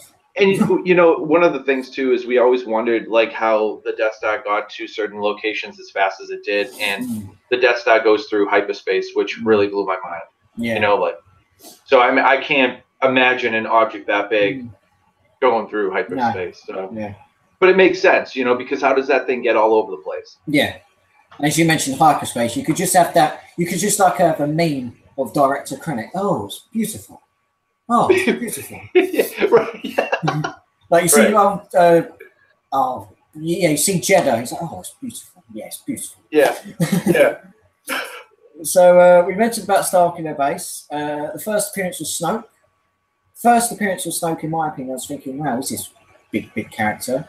But if I remember, it was a massive holocron to try and make him look scary, and that was quite neat, because you always think, holocrons and stuff is small, but to see a big one like up close on the big screen, like, wow, is this guy big, or are they just trying to make him look bad? I mean, what was your opinion on Snoke, seeing him for the first time? When I first saw him, I was praying to God. I was praying to everything that was holy that he wasn't that big in real life. Because I don't know how that would have played out to see like a massive giant for a villain. You know, I think the last time we saw like a big giant like that was the Caravan of Courage, the Ewok TV movie. There was like this, I forget the name of it, but there was like this big beast, you know, and it was a giant. But right when I saw that it was a hologram, I was like, oh, thank God. Because it was like, how is this guy? How can we have a giant? It just wouldn't work. You know, it wouldn't work. So that would be the first time, I think, in my life that I would be like, why did they do that? Because I love everything Star Wars, and I feel like everything is in each movie and piece of TV because it needs to be there. You know what I mean? And I always find the positive in everything. I really do. And that actually bothers like quite a few people. They're like, you always love everything. And I'm what's like, wrong with that? If you love Star Wars, it's a great thing. Fair enough, it may be negative in a way, but if you've got a passion for it, you're going to like it. well, instead of just hating something right off the bat, think a little bit into it, and maybe you'll find something that you really like about it. That was exactly like The Last Jedi. When I went to see it for the first time, thinking, right, it's a good movie, but I need to see it a second time. And then when I went to see it, it's like, oh, Rian Johnson actually done a great job. Like, you've got people moaning, oh, Luke Skywalker's this, Luke Skywalker, but that's just, I feel like if people moan in a way but criticise it, I feel that you need to watch the saga first. Watch the saga first, then eventually watch the films. There's no point complaining where you hardly know anything about it. If you watch it a second time, you can get your better opinion. Because first opinion, I think you're thinking you're divided. Fair enough, The Last Jedi, it hasn't been criticised, but there's been a lot of divided fans in a way. But like you said, if you see it a second time, you can get your best opinion of it. I feel like with Snoke, as you mentioned, we see him obviously in The Last Jedi up close. It's just second opinion, really. Once you see it again, you can judge what you truly think about it. Yeah, like when The Force Awakens came out, people were like, "Oh, it's just like A New Hope. It's just like A New Hope." That's what annoyed me. That's what annoyed me in a way. Yeah, and I'm like, all right, well, I understand. It's like BB-8 is carrying the message. Like I understand that, but it was the perfect way to tying everything together. But then The Last Jedi comes out, and people are like, "Oh, it's so different than what we know. It's so different." And I'm like, "Dude, we can't make you happy." Yeah. Or or if you got something like, "Oh, Last Jedi, it's just like Empire Strikes Back and the Return of Jedi made a baby." I was saying on a fellow friend's YouTube channel, I wasn't criticising him, but I feel like certain Star Wars fans, you have a belief on what you expect, but just be grateful that we are getting Star Wars films and everything. Be grateful with the franchise, the figures, the comics, everything to do with it. Just be grateful, because when you think of other countries in the world or other people who are struggling to try and make a good living or do this, but just be grateful on what we're given. Fair enough, you can be passionate about it, you can have your voices loud and clear, but just be grateful that we are getting Star Wars films and everything. Because if we didn't get Star Wars films, it would go the other way. It'd be constantly lonely, but just be grateful. Fair enough, it may be not your cup of tea. Fair enough, it may be not your greatest Star Wars film, but just be grateful that we are getting stuff that people love, you and me, that we love. Right. I mean, I don't know if Rian Johnson said this. I don't quote me on it, but I could have sworn I heard someone say, if we make a Star Wars movie on everything that the fans want to see, it's not going to work. No, it won't work. Which I 100% agree with that. Like so many people were upset that Luke wasn't really on Crate, and it's like, how many times in that movie? I've seen it 3 times. He says it multiple times that he's not leaving. No, he doesn't want to go. No, he's done. He's done. And and still at the very end, he risks his life to save what's left of the rebellion.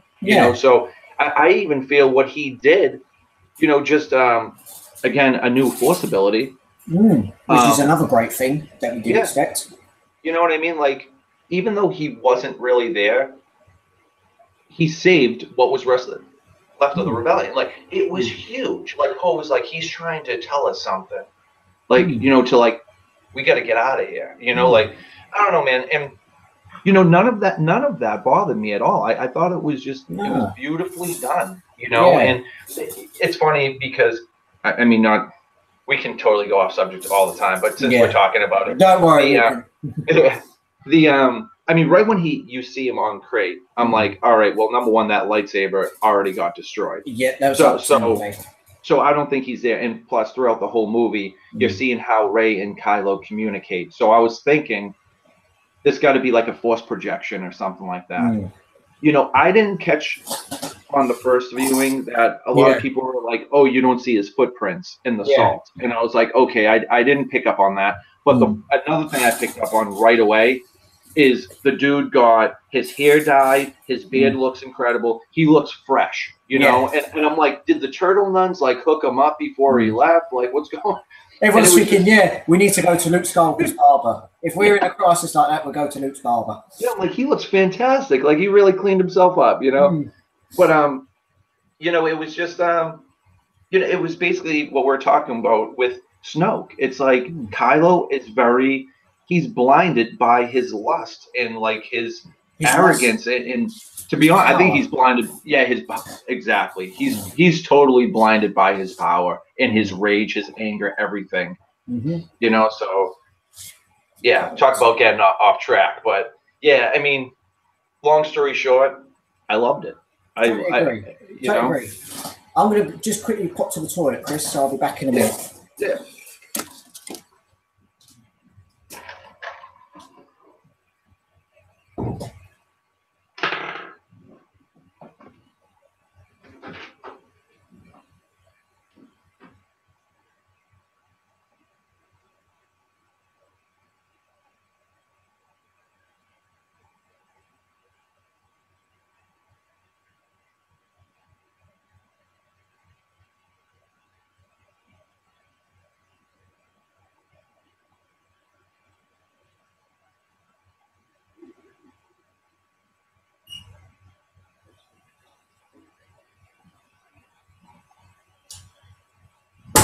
Oh.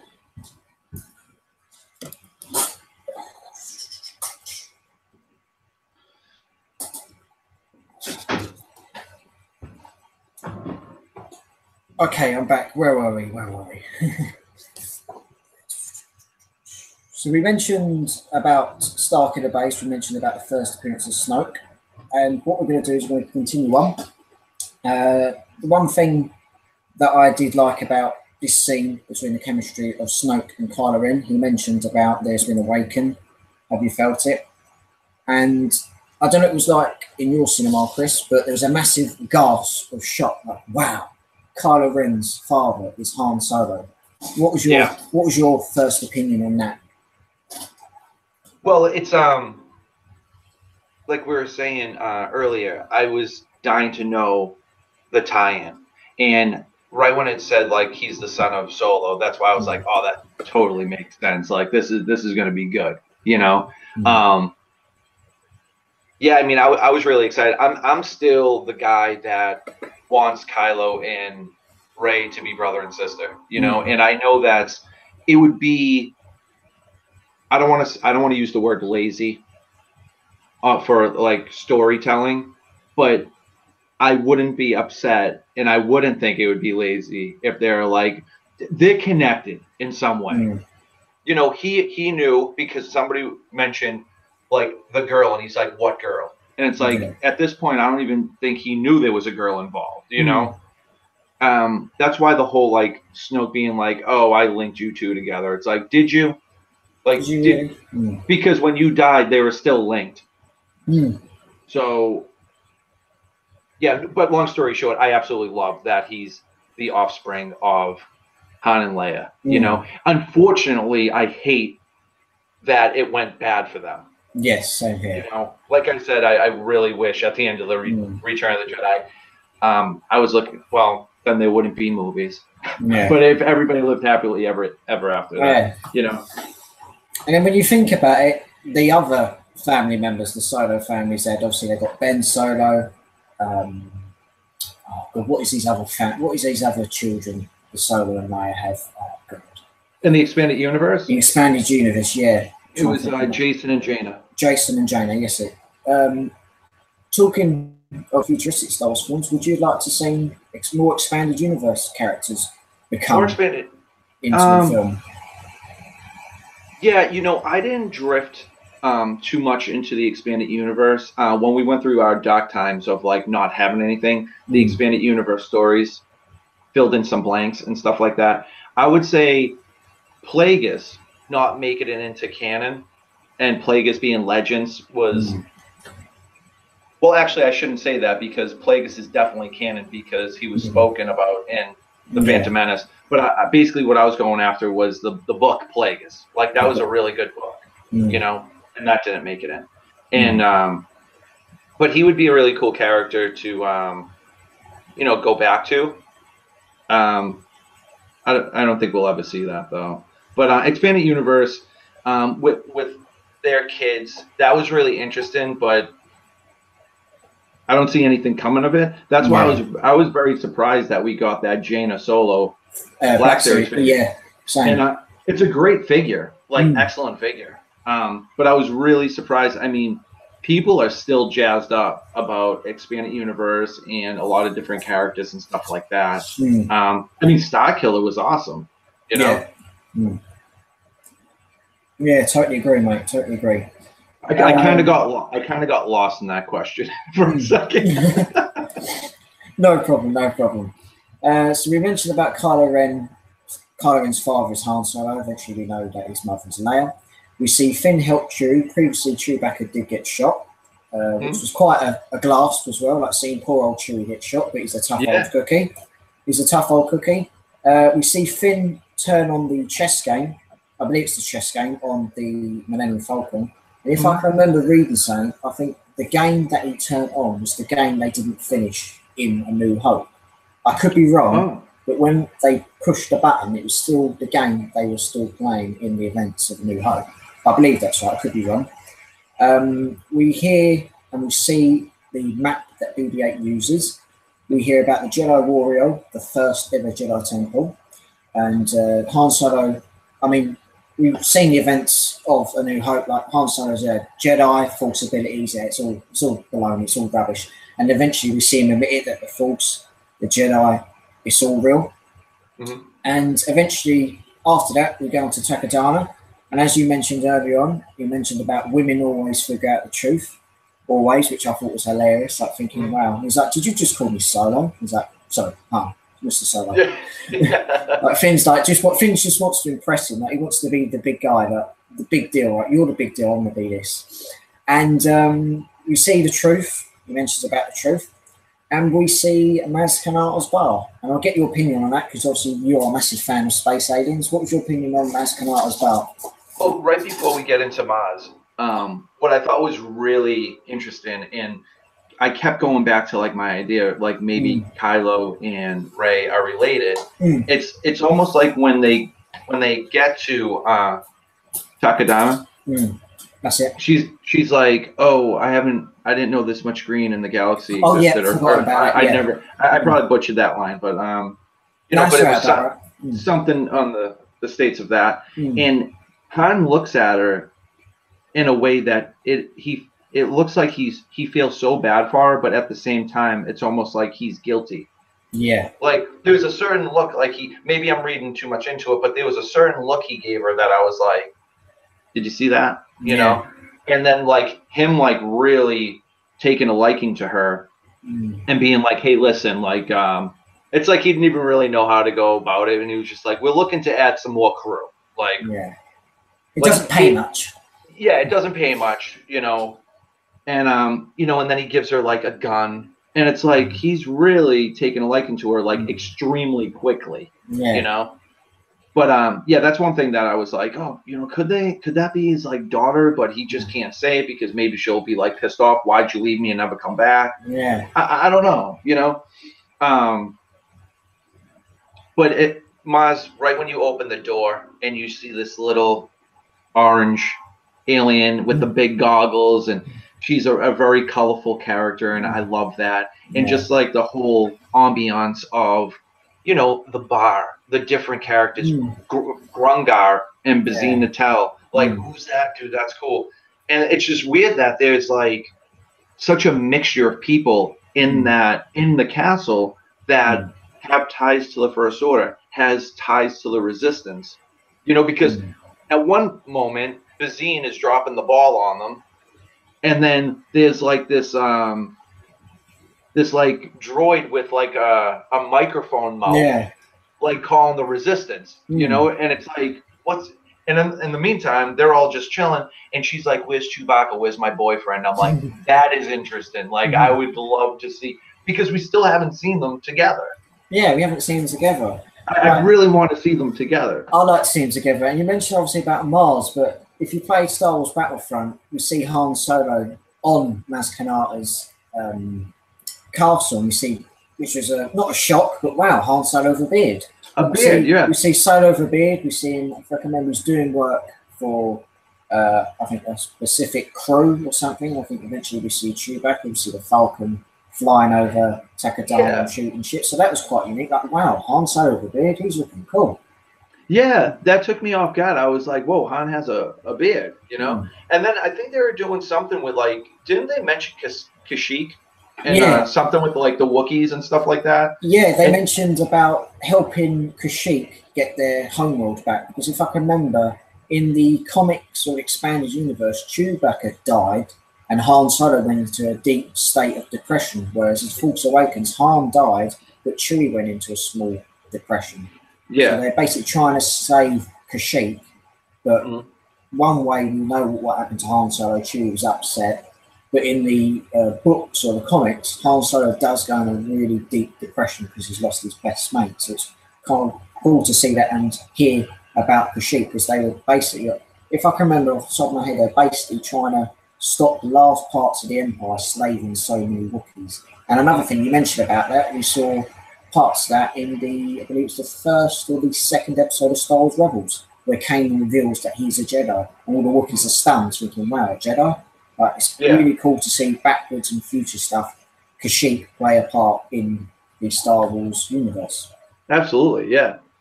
The I thought that was really cool, and I loved in Battlefront that you got to go all over the castle, the basement, the Mm, top floor. You're looking down at all the flags. You got mm, to, like, really explore the castle. It's such a shame that it was, like, destroyed because mm, it seems like, well, Maz is very old. It seems like it was mm, there for a long time. There's a big old statue of her, mm. and it's just like boom, destroyed, like leveled. Yeah, And I yeah, think it's really interesting too that even though the building's completely leveled, there's still, like, the threshold of, like, the doorway, and Kylo mhm, still walks through the doorway even though there's nothing there. yeah.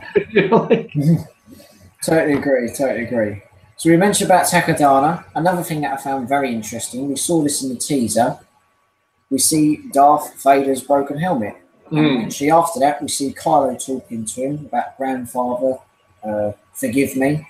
And I thought that was quite a powerful scene because you can see so much of Kylo Ren, like you can see so much of a young Anakin Skywalker eventually going into Darth Vader, which we know he will become in Revenge of the Sith. And I thought it was so interesting that Kylo Ren is not so influenced and so inspired by his grandfather. Like he wants to finish what he started. I thought that's mm. so powerful. I mean, what was your opinion on that? Seeing that scene I revealed? loved, I absolutely loved seeing Vader's melted helmet. Mm, All I kept thinking about is how did he get it, mm, And it was really interesting that, you know, I don't know if it was made official, but mm. it was resting on, like, ashes of, Yes. like, previous victims and stuff like that. Mm, But the one thing that I found very interesting is when he was saying, like, give me the strength, like, I need to mm, finish what you started, stuff like that. It's like, mm.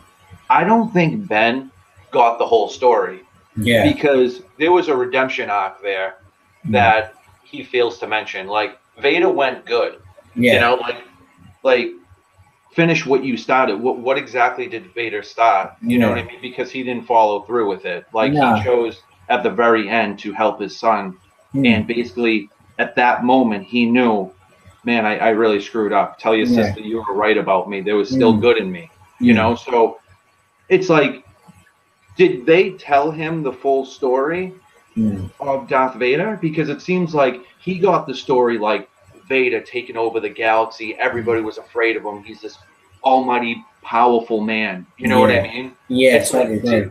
did you get the ending? Like, I think somebody didn't tell him the Yeah, end. that's what I was thinking as well. Thinking he's this most, well, one of the most, well, apart from the Emperor, one of the most daring and most evil and haunting Sith Lords there ever lived, killing Right. Jedi. Like, for instance, the comic book, like people thinking, oh, Vader killing 8 Jedi. Like, he even killed 8 Jedi with like an arm cut off, and he used his arm and a Jedi lightsaber to kill. Like, it's just like it's kind of like scary propaganda, like posters and stuff. Like, he's become this almighty Sith Mm, that can control certain parts of the galaxy and kill so many victims in his path. But I totally agree with you. I just don't think Ben got the whole story. He's only got that side. I think right. either Ben knows or doesn't know that Vader turned good. He's just trying to. Do you know when he mentioned about Han Solo that he said, I'm being torn apart, and he kills him and says thank you? I think he was just trying to Right. get all the positive outcomes out of his head so he can become pure evil. Yeah, yeah, it's that was really interesting to me too. You know, Mm. somebody had like this crazy theory that would have been like really interesting, that Kylo didn't ignite the lightsaber to kill Han. Han Mm. ignited it for him to, you know, see the bigger picture type deal. Yeah. And I know a lot of people had mixed feelings about that, but it was one thing that I didn't think of. So reading that, I was like, wow, that's pretty interesting. Like I didn't think of that. I don't think that was the case. Mm. I think Kylo was completely like demented and destroyed. Yeah. But yeah, I mean, seeing Vader's helmet was awesome, and that's what was really cool about the Force Awakens. Mm. How everybody from the original trilogy slowly got introduced into this new movie, with this younger cast. It was the perfect way for everybody to get introduced and to talk about things that happened in the past. So people could say, oh, it's a lot like A New Hope. Guess what? It isn't. Yeah, it's not. And it's not. Every Star Wars story has its own tale. You've got the guidance from the original cast, and you've got the guidance from the new cast. Everyone comes together, and that's what I love. But I totally agree with you. Each Star Wars film has its own story. Fair enough, you can compare it, but at the end of the day, it's its own each story and own each tale. Right. Quit complaining. Just be happy that we are getting films, TV shows, and everything. Right, man. Right. I hope this keeps going on. I hope I'm going to be an old guy going to see episode 32. Yeah, same with me. I know, Just like Luke Skywalker. You could be old and be like Luke from Force Awakens and Last Jedi. Be the guidance for the younger generations. I was here when I saw episode 7. Right. Yeah. Right. Yeah. Totally. You sounded like Alec Guinness in that moment. Yeah. Dude, your impressions are like spot on. I'm so bad. My impressions are okay. I can do some decent ones. Yeah, dude, you're good. So we're going to move on. We see that Finn tells the truth about his past, what has happened to him, and he goes off in his own way. We see First Mate Quigold and Sidon Ithano, the cool little geezers, the little peg leg. He was really cool to see. We see Rey discover Luke Skywalker's lightsaber, or the Skywalker lightsaber, as I like to call it. And the one thing I really liked about this was obviously flashbacks of Bestin, the destroyed Jedi Temple with R2. You had the Knights of Ren, Rey alone on Jakku. You hear, I think, if I can really see, you hear Obi-Wan's voice. You hear a small part of Alec Guinness. And at the end, where it says, "These are your first steps," we hear Ewan McGregor. That was really cool. And what was, again, your opinion on that scene? What did you think about the quick flashbacks that we saw in that film? Oh, it was powerful, man. It, like I said, just like seeing Vader's helmet, seeing the Skywalker lightsaber, I was like, whoa, But then again, it immediately came to me like, how did that get in the basement in this like treasure chest of goodness? But I just love that she's having this flashback, and then all of a sudden, like Maz is right there, like it's calling to you,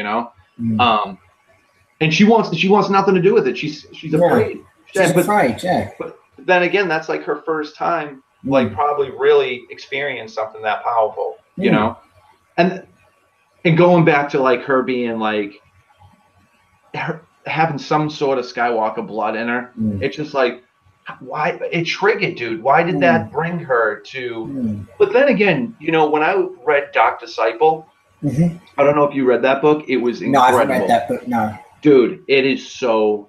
It's so. I haven't been that drawn into a book in like my whole life. But they were talking about Quinlan Voss. Yes, like, Quinlan Voss. Yeah, like one of his Force abilities was to touch like a lightsaber and to see, basically. The last things of like the person that like used that. It was something like that. It was a different Force ability. Like he could see like the past or stuff like that by just touching something. Oh, that's amazing. So it was like, and I thought of that. I was like, well, Rey touched it and she saw Bespin. It kind of like she saw the Jedi Temple going down. It's like almost like she saw the last things that Luke saw. Yeah. Now, I don't know if I butchered that, but the Force ability with Quinlan Voss was something like that. Yeah. And it definitely reminded me of that. So, I mean, that's why. But, you know, just like a huge part of me is like, oh, did she have Skywalker blood in her? Like, yeah. Skywalker, like, who is this girl? You know? I totally had that after the film. I'm thinking, is she a Skywalker? Is she a granddaughter of Obi-Wan Kenobi that we didn't hear about after he obviously split up Luke and Leia? But yeah, hopefully we will find out in episode 9. As we mentioned earlier on, we found out that Rey's parents were nobodies. They're basically like junkers and drunks who had nothing to do with her. So hopefully we will find out and discover her. Do you believe it? I kind of don't think. I'm kind of on the fence. I either want to believe it or feel that her father or mother or whoever she's been brought up by is going to be some well-known character we know or somebody completely out of the blue. I mean, what's your opinion on it? What do you believe? There's a certain thing about that, you know, you don't need to be a descendant from a powerful bloodline to be something extraordinary, you know. And when they said that, you know, oh, they're a nobody, they're buried in the Jakku desert, you know, like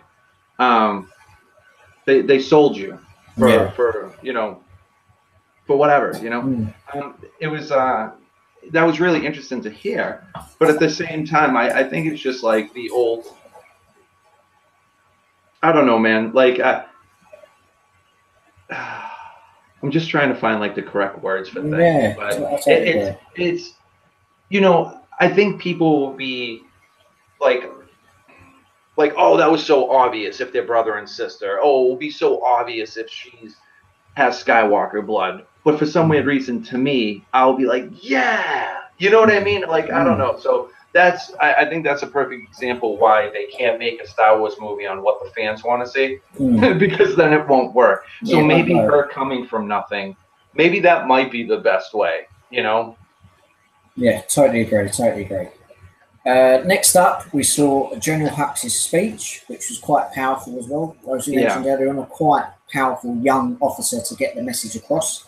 As you mentioned earlier on, Starkiller Base killing over 3 planets. Like the sheer power of it was just staggering, absolutely staggering. Also, we see, where are we? We see the New Republic gets destroyed. We see Maz Kanata offer the lightsaber to Finn. And eventually we see the Battle of Takodana. We see Rey running. And the thing that I really liked about that scene would be Han, Chewie, and Finn fighting. I especially like seeing where Finn's using the lightsaber, fighting Traitor, the other geezer. And the face of Han Solo when he uses Chewie's crossbow. He's like, I like that thing. Like, I really liked that. That was really cool.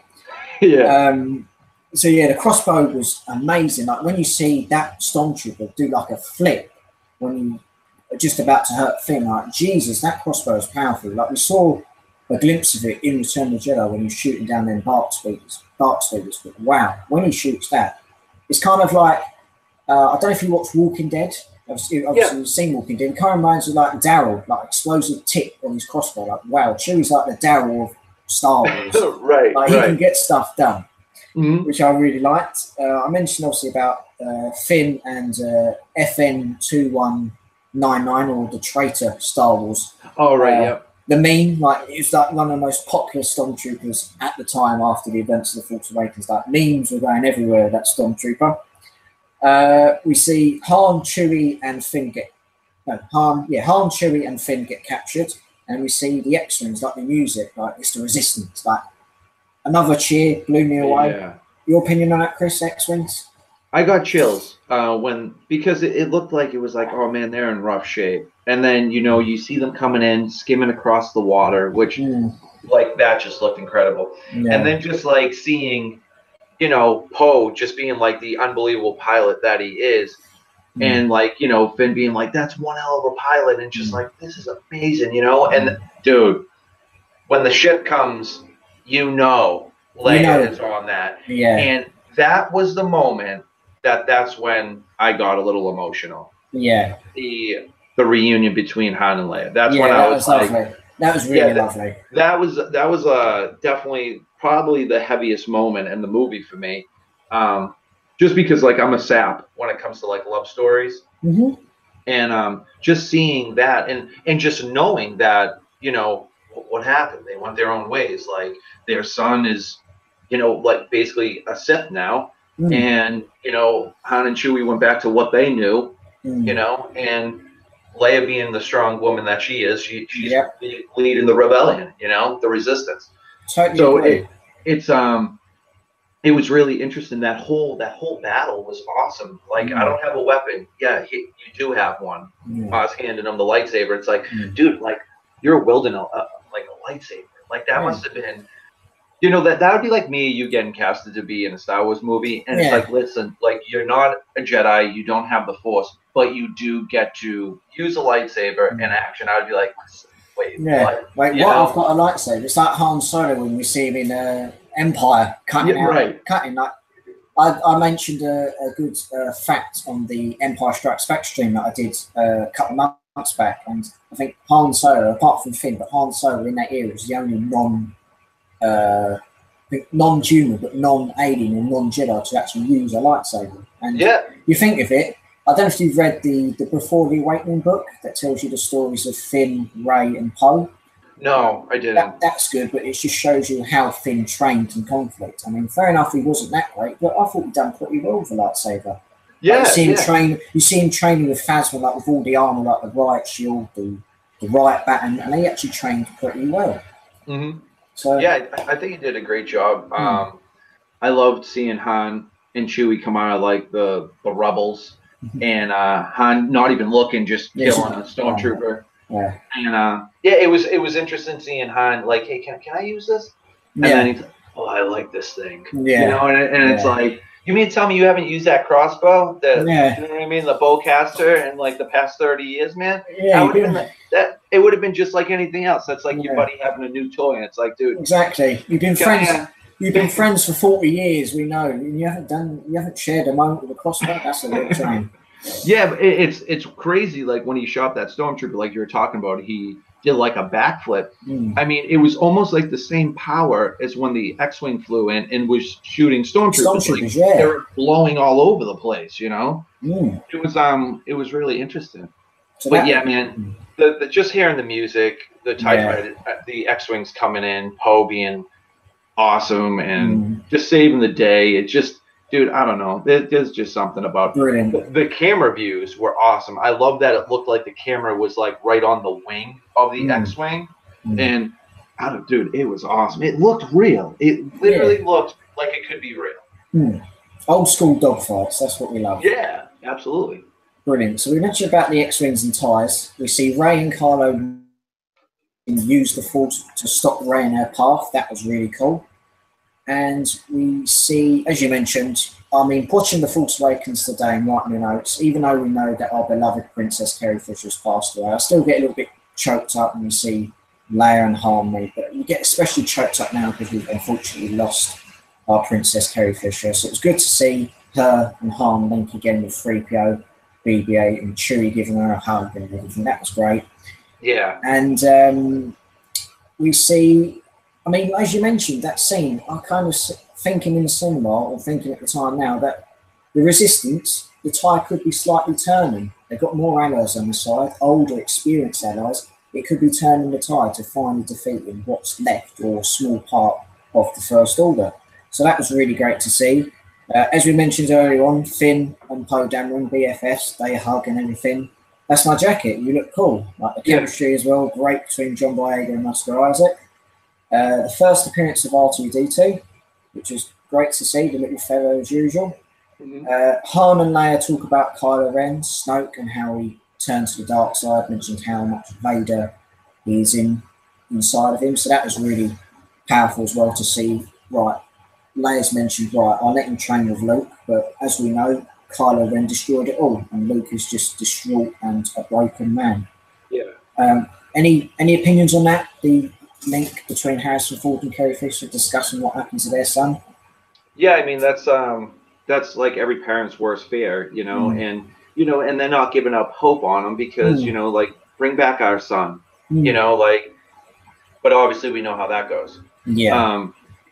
But yeah, I mean, it's really powerful. I mean, especially like them hugging, Yeah. You know, like it wasn't all bad. No. There was some good, you know, and it was just like it's just two people still in love, but for some weird reason, it just can't work. You know what I mean? Because they totally still love each other, but there's just you know what happened with Ben. You know, maybe Han blames himself. I don't know, but it's a powerful, sensitive moment between them two. Yeah, and just seeing them like hug and stuff like that. It's just because it's like, oh, you would like to think that, you know, everything just worked out. You know, they're head over heels for each other and Return of the Jedi. Like how Han was so jealous of Luke. Oh, when he gets back, I won't stand in your way. Yeah, he's my brother, and she's like, "What are you talking? He's my brother," and he's like, and it's just like, oh, you know what I mean? Like, and then at the end, oh, Luke, you're my boy, yeah. Right. Yeah, I really like that. Yeah. We're going to move on to another powerful scene. Kylo Ren and Rey actually talking face to face.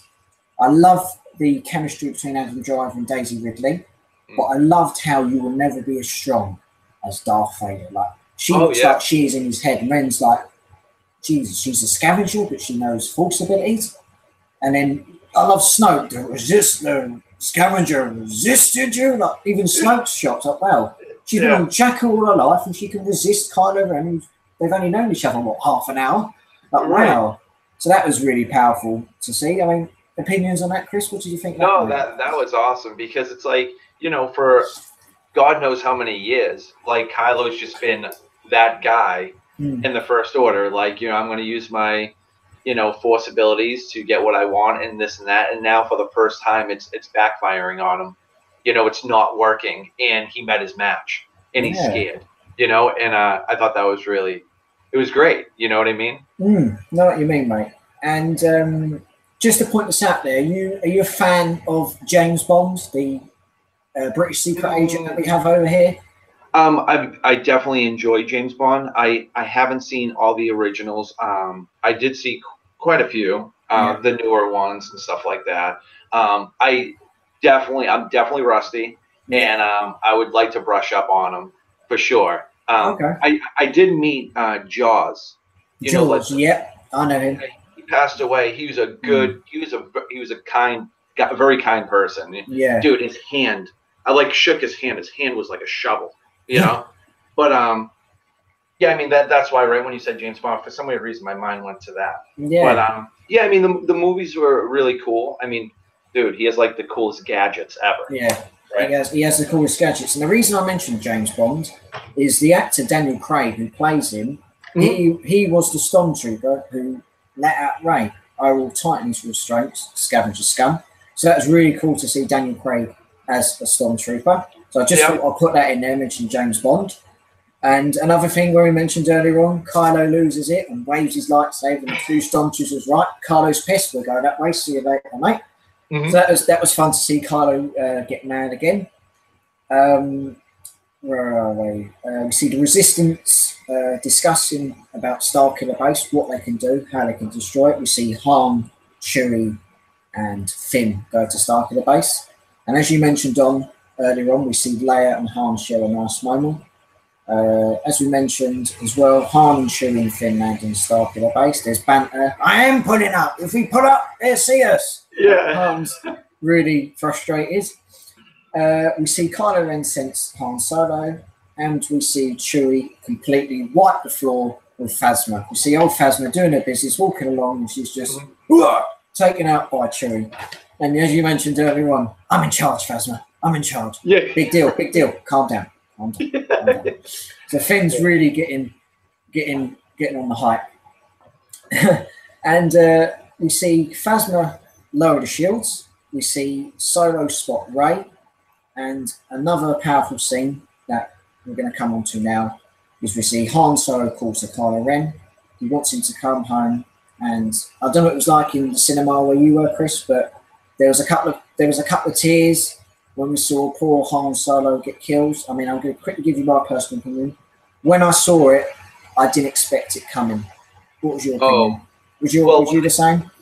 Yeah, when they were setting all the charges and stuff like that, and then when he walked out on that that bridge, if you said, right when he called Ben, that's when I was like, oh my God, you know, like, and right when he walked out there, I was like, oh my God, like they're gonna do this, like this is gonna happen, you know. And when it happened, it was, man, it's like a piece of your childhood just like got killed, you know what I mean? Exactly. So, and it just like, you know, it was still his son up until the last moment, even though we killed him. Like even how he touched his face, like let me get one more last look at you before you know I'm gone, you know. And what I loved was, like you said earlier, and the bond between Han and Chewie, you know, and Chewie reacted how anybody else would react, you know. I love that. And that was like another moment too, because you know how like, you know, these characters that have force, they're force sensitive, they usually could foresee something happening, and it was like something so dramatic just happened with Kylo and with Ben and Han that he didn't even sense that, you know, he was going to get shot. You know, so like Chewie got a shot off on him, and I love the Wookiee rage, you know, like him just being like, you just killed my friend, I'm going to shoot you, I'm going to blow this place up, like, you know, it was, I felt like it was going to happen, like a main character was going to die in this movie, but you can never prepare yourself for that. Exactly, I mean, we've read and we've seen stuff after the events of The Force Awakens when it's released. I've seen like TV shows where Harrison Ford's on the Graham Norton show over here that we have in the UK, Jimmy Fallon, Jimmy Kimmel. We mentioned that he wanted to be killed off. But he got what he wanted. I felt that his death was obviously sad, as you mentioned. The childhood is gone, because Han Solo is one of my favourite original trilogy Star Wars characters. I'm a massive fan of Harrison Ford as an actor, let alone being in Star Wars, but other films, Blade Runner, Indiana Jones.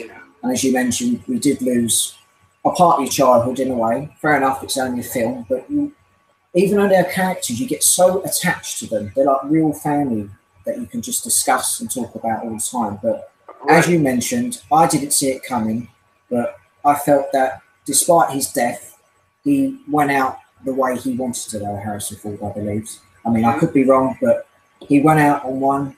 Obviously, Chewie lost his mind, and we went on from there. But it was a powerful scene. But hopefully, years to come, we could see Harrison Ford return as Han Solo. We saw him return to a video game to voice him. We saw him at obviously Star Wars Celebration last year, 2017, which was epic. Obviously, you went to it and loved it, and everything. So it's nice to see him go out in the way he wanted to go. It's still shocking. Fair enough, it's only a film, but he went out the way he wanted to go. Like I mentioned in the cinema, there were some tears, there were some gasps, and that was it. They just moved on. It was sweaty palms, like right when he walked out on that bridge. And I saw that movie 3 times in the movie theater, and my mother lives in Florida, so we went to go visit her, and we spent New Year's with her. So you know, I was like, let's go see Star Wars, Mom. You know, so we're seeing that, and even I love watching Star Wars movies with my family. Same here. You know, and even in the movie there, she's like, is he gonna die? Is this gonna happen? And I'm like, I'm not saying nothing. And she's like, even when the movie was over, she was like, oh my God, I can't believe, you know. And it's like, you know, me and you, we live and breathe Star Wars, and to, you know, a lot of other people, it's just a movie, you know. But like seeing their point of view is beautiful, you know. That's the same with me. Like when I saw it with my mum and dad, like my mum and dad really enjoy Harrison Ford, and my mum's like, oh my God, Harrison Ford's been killed. Like she's like, she's a big fan of him, like other films, Raiders and everything. Like, wow, how could you kill your father? Like Harrison Ford, wow, he's gone. So, like you said, it's such a family affair. Seeing it with parents is great, but my mum and dad are like, wow, Harrison Ford's actually been killed off. Like, wow, poor Han Solo. What's going to happen to Leia? How would Luke react? Like, what is going to happen? But they summed it up right. Chewie lost it, but done the right thing. Rey was upset. Finn was shocked, and as you mentioned as well, Leia's reaction just summed it up. Like, I've lost my son in a way, and I've lost my dear husband. Like, Leia's had it hard. We thought Rey had it hard, but Leia's lost her boy and her son. Her boy and her husband within a matter of seconds. So it's she's had it hard. Right, exactly. At that point, she knows that her son's gone. She Yeah. loses Han. That cut scene, that when she already senses that Han got killed. You know what I mean? It's almost like when you know, in the prequels when things were going down, like Yoda like was having like it was heartbroken. He was sensing everything that was going on without seeing it. You know? Exactly. So, Revenge of the Sith summed it up for him because he had that thing like, wow, this is what has happened to the Jedi. Like just Order 66, we see Vader, Anakin marching into the temple. Like he sensed it hard. Like he had it hard as well. All the Jedi getting killed. And it's like, wow, this has actually happened. Right. It's just like a heavy moment. And yeah, it was just like, you know, somebody that she cares very deeply about. She felt the loss from the other side of the galaxy, basically. You know. Totally agree. Moving on, we're going to come to the Kylo Ren versus Finn scene, where we see Finn get injured, and eventually we'll go on to Rey versus Kylo Ren. I want to get your opinion as well, Chris. What did you think of the lightsaber scene on Star to the base?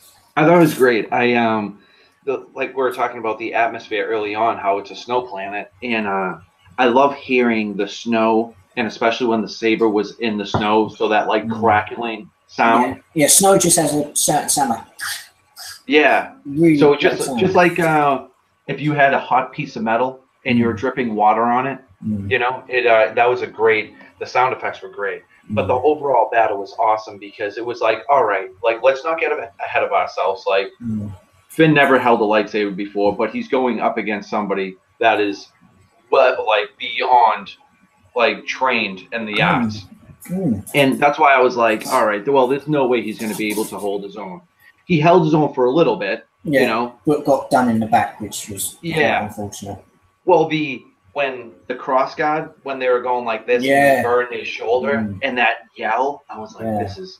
Don't get me wrong, I didn't want like, you know, anybody to get killed at that moment, but it was like, you know, it wouldn't have made sense if Finn got the one up on Kylo in that moment, because that would be like me and you grabbing a sword and going up against a swordsman for the very first time, and that guy's like a trained. What's a swordsman called? A knight. A knight. No. I don't know. It'll come to me. It comes to you. Yeah. But you know, when the guys that do like fencing and stuff like that, I'm thinking there's definitely a word for it, but you know what I mean. Yeah, but it's just great that like, you know, he gets burned, gets his back sliced, he's out. Like he's out. He's gone. Dude's like in a coma. And right when that lightsaber was in the snow and he was reaching for it, and then it flew right past him and went to Rey, that's when I was like, all right, like this is gonna be unbelievable. Kylo's expression had most of the expression in the cinema. I was like, where the hell did she learn the Force from that quick? Like earlier on, I'm thinking, wow, she's got inside my head, and now she's just used the Force and grabbed the Skywalker lightsaber. But yeah, Rey tore him apart. Fair enough, Kylo's training weren't complete, but Rey absolutely mullered him. Like, he got done in the side previously from Chewie. He got done in both shoulders. The scar across the face, that really summed him up. But Rey destroyed him. And as you mentioned, the scenes, the effects, everything to do with it was spot on. And JJ, excellent job, mate. Really, really good. But what I really liked, powerful scenes as well for what was happening. Yeah, but what was really cool too is how psychotic Kylo was in that moment, because he got shot and he's punching himself. Yeah, he's getting himself going despite what's happened to him. You know, and it's like the sweat, the loss of blood, like the paleness in his face. He's hidden himself. I'm like, he's like, the dude's gone. Like he's gone. He's you know, gone in the head. But I mean, that's a perfect example. Like, you know, Rey never holding a lightsaber and she's just throwing down. Yeah. You know, so that's why it's like I want to know. Like but we'll eventually find out. But I can't wait to know like why she's so good at this. So good at everything. You know. Yeah. Totally agree. Totally agree. I'm just going to go to the toilet yet again. We're going to get into the final part of the stream, and then we'll call it a day, mate. So I'll be back in the toilet. All right. Cool.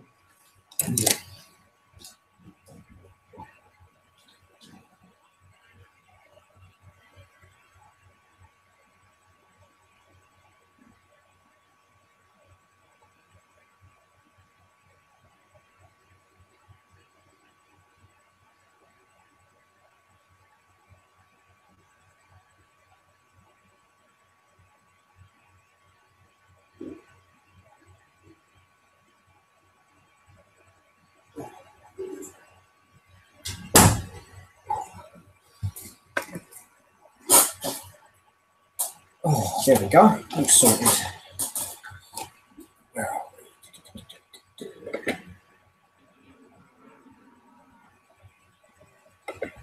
we? Right, where were we?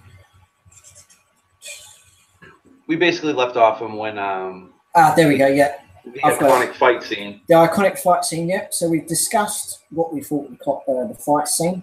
We see Chewie pick up Finn and carry him to the Falcon. We eventually see Starkiller base get destroyed, and as Chris mentioned earlier on, the special effects were absolutely amazing.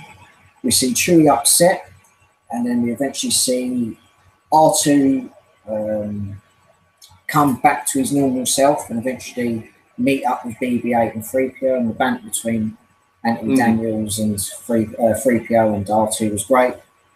And he obviously mentioned he missed his dear friend.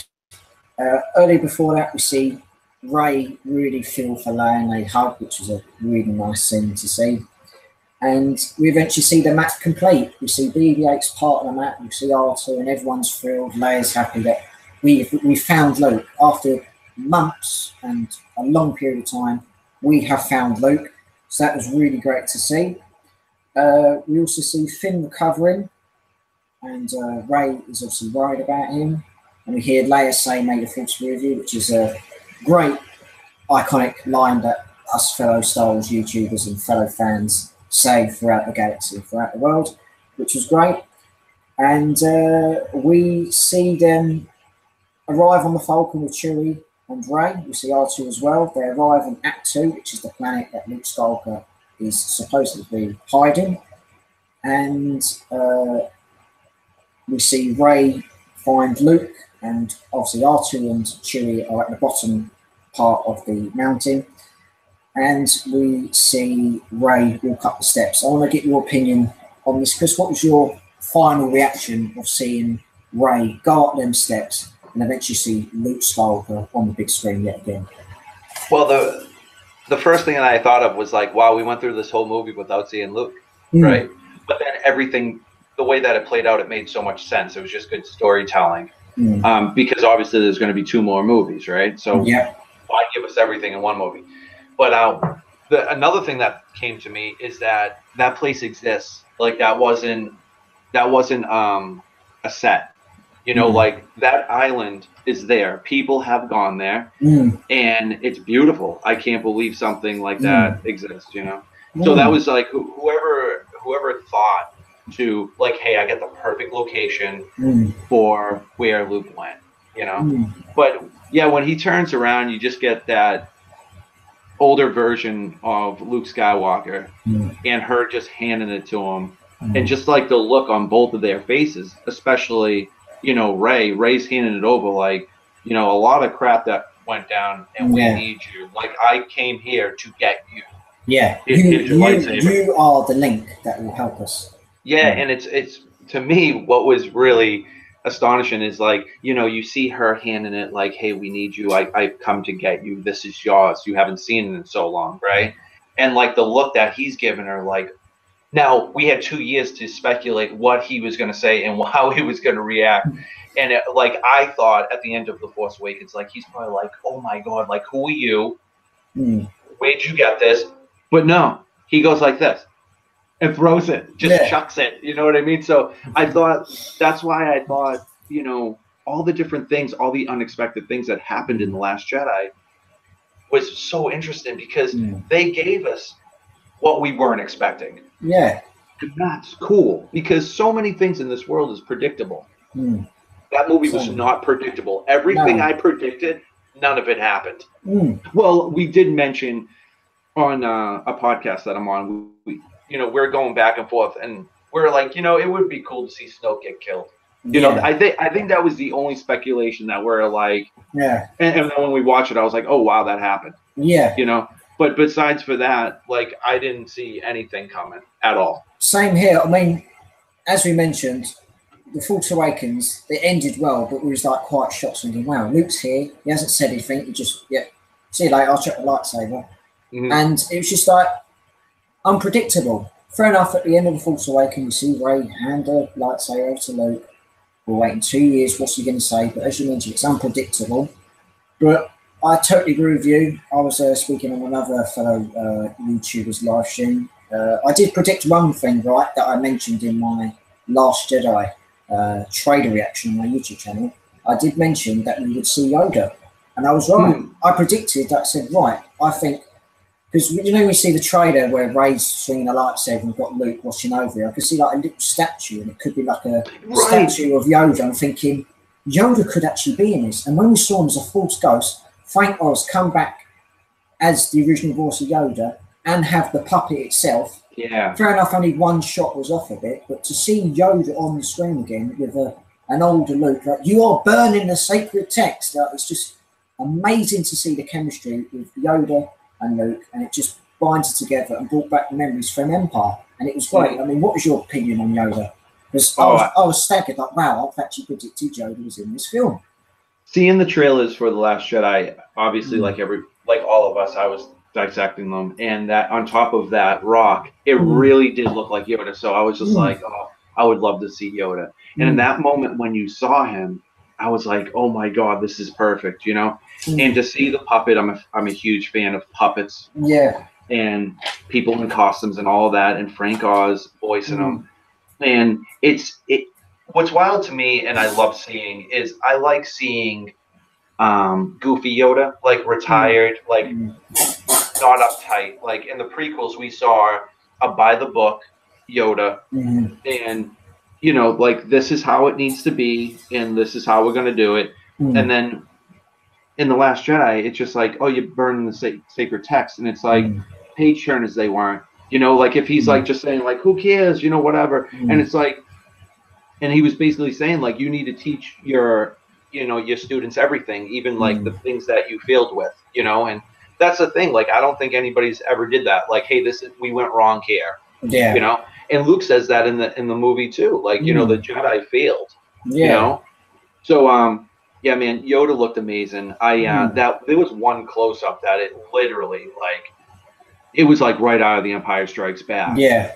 But the two of them are just sitting together like that.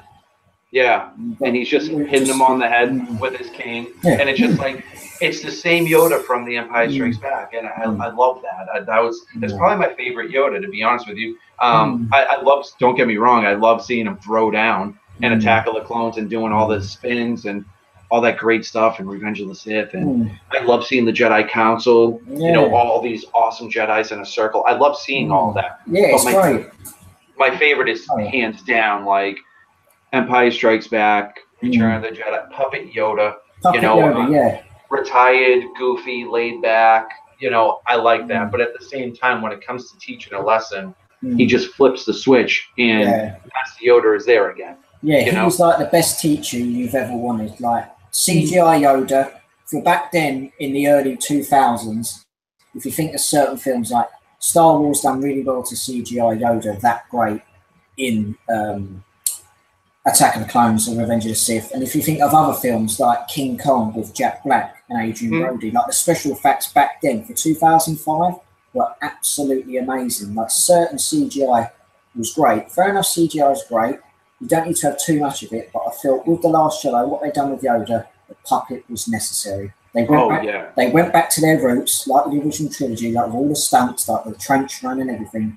They've done it by the books, and it worked out really well. And that's and it paid off. And just to put this out there, we've finished the Force Awakens part of the stream.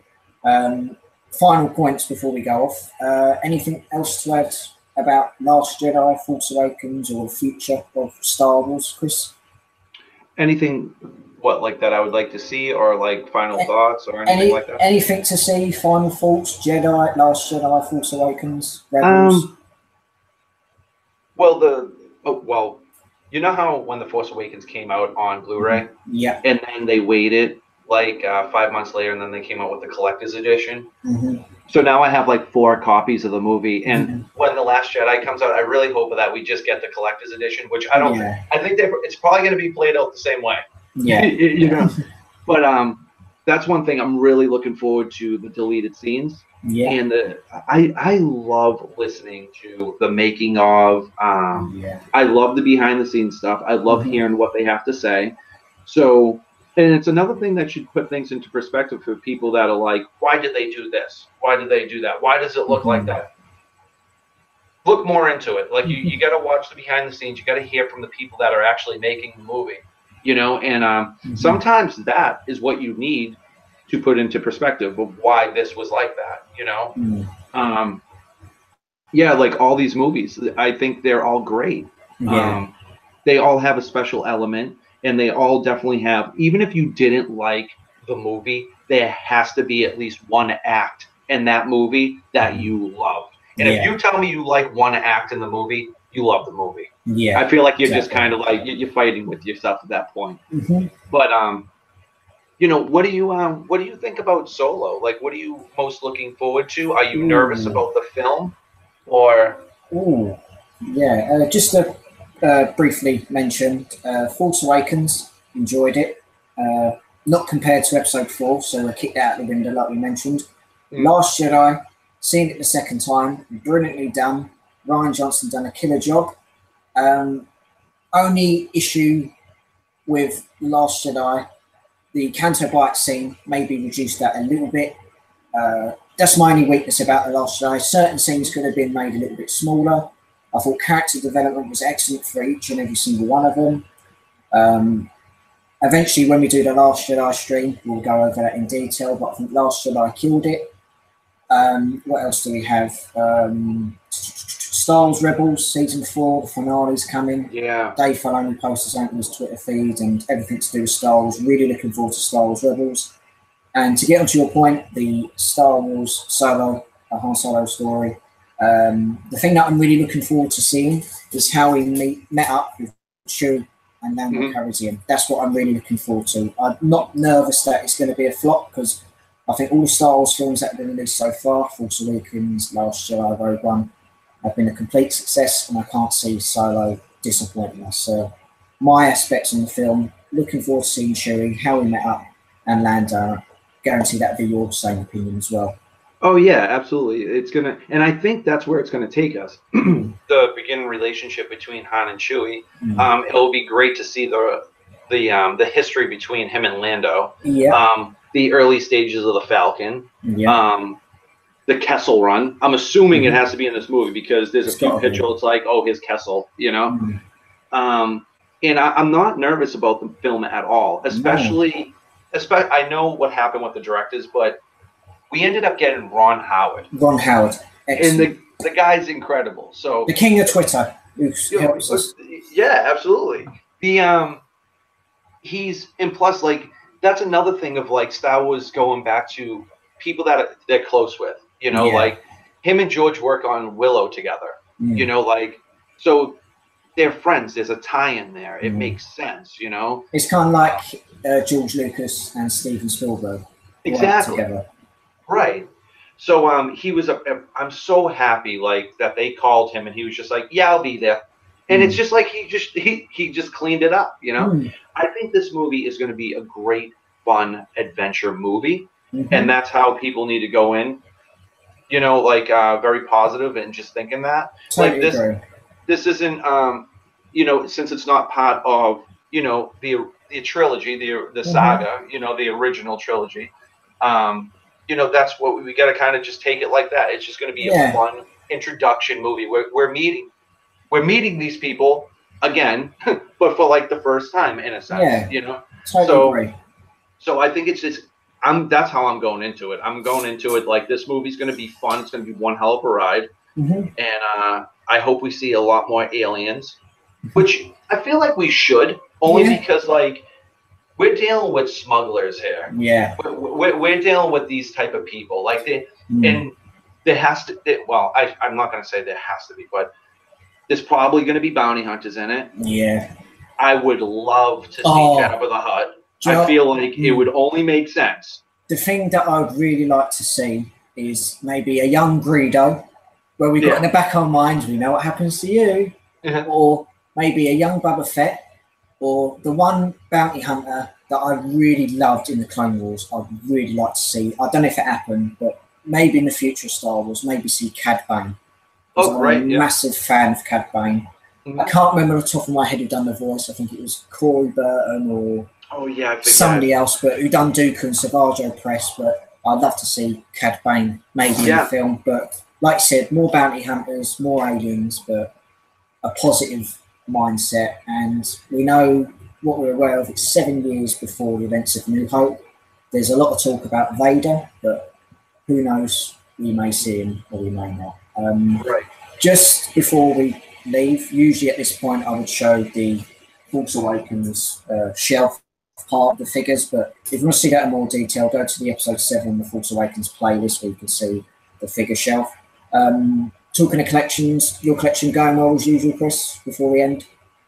I'm sorry, say that again? How's your collection doing? Before we end the stream, I just want to ask how your collection's doing. The collection is going very well. What I've been doing lately is I'm starting to go through a lot of the stuff because the Star Wars room is now going to be the baby room. And but I have a nice spacious basement that which is excellent, by the way, if you haven't seen it on Twitter.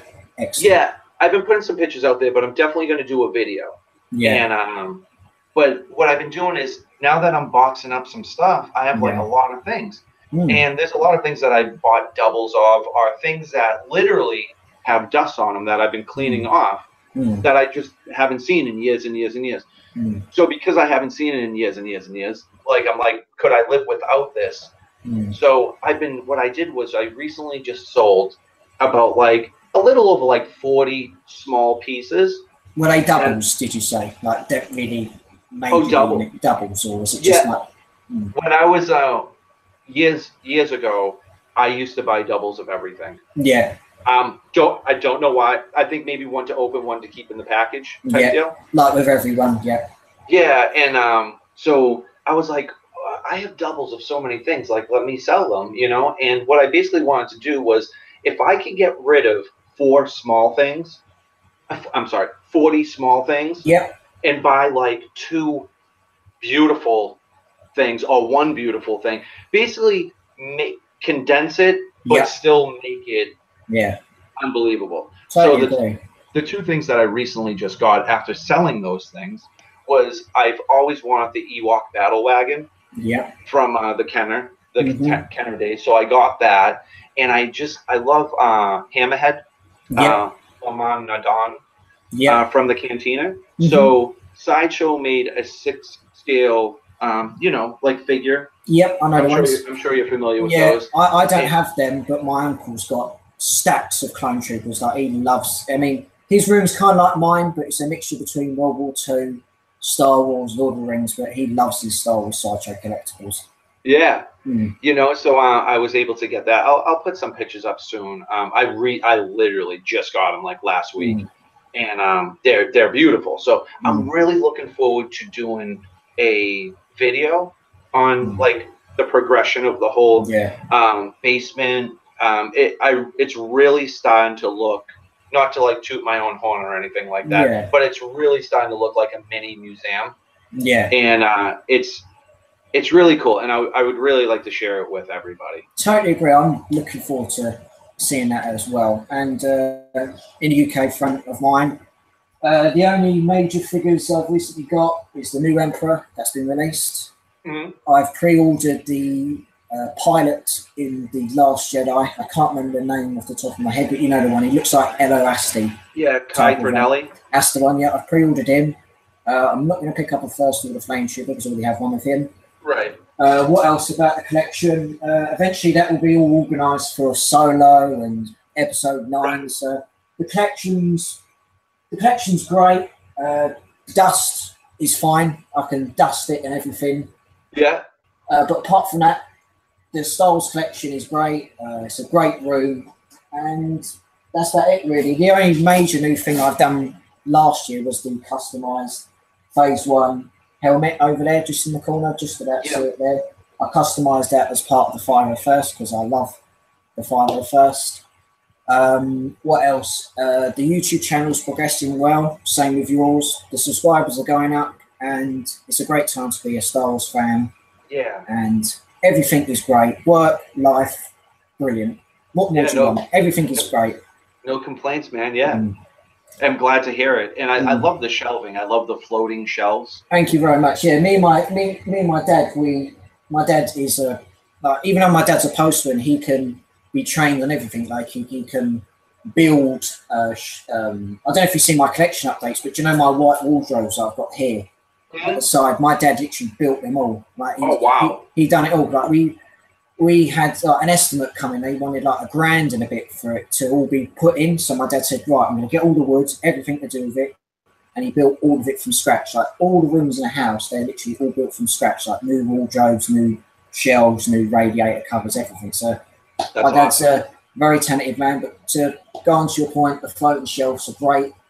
And yeah, I'm pleased you've liked my collection. Same with me. I love your collection. Love looking at your videos. Yeah, dude, this has been a long time coming, and I'm so happy that you got me on the show. And we definitely need to do one for all the movies, The Last Jedi, Rogue One, and so on and so on, because this was a lot of fun, dude. And like I said, this was a long time coming. I appreciate you so much for supporting me. Thank you very much. On YouTube, dude, honestly, I think from like day one. You know? Same here. Same here. It means a lot, dude. I think I remember checking your channel, you created it around about the time I did.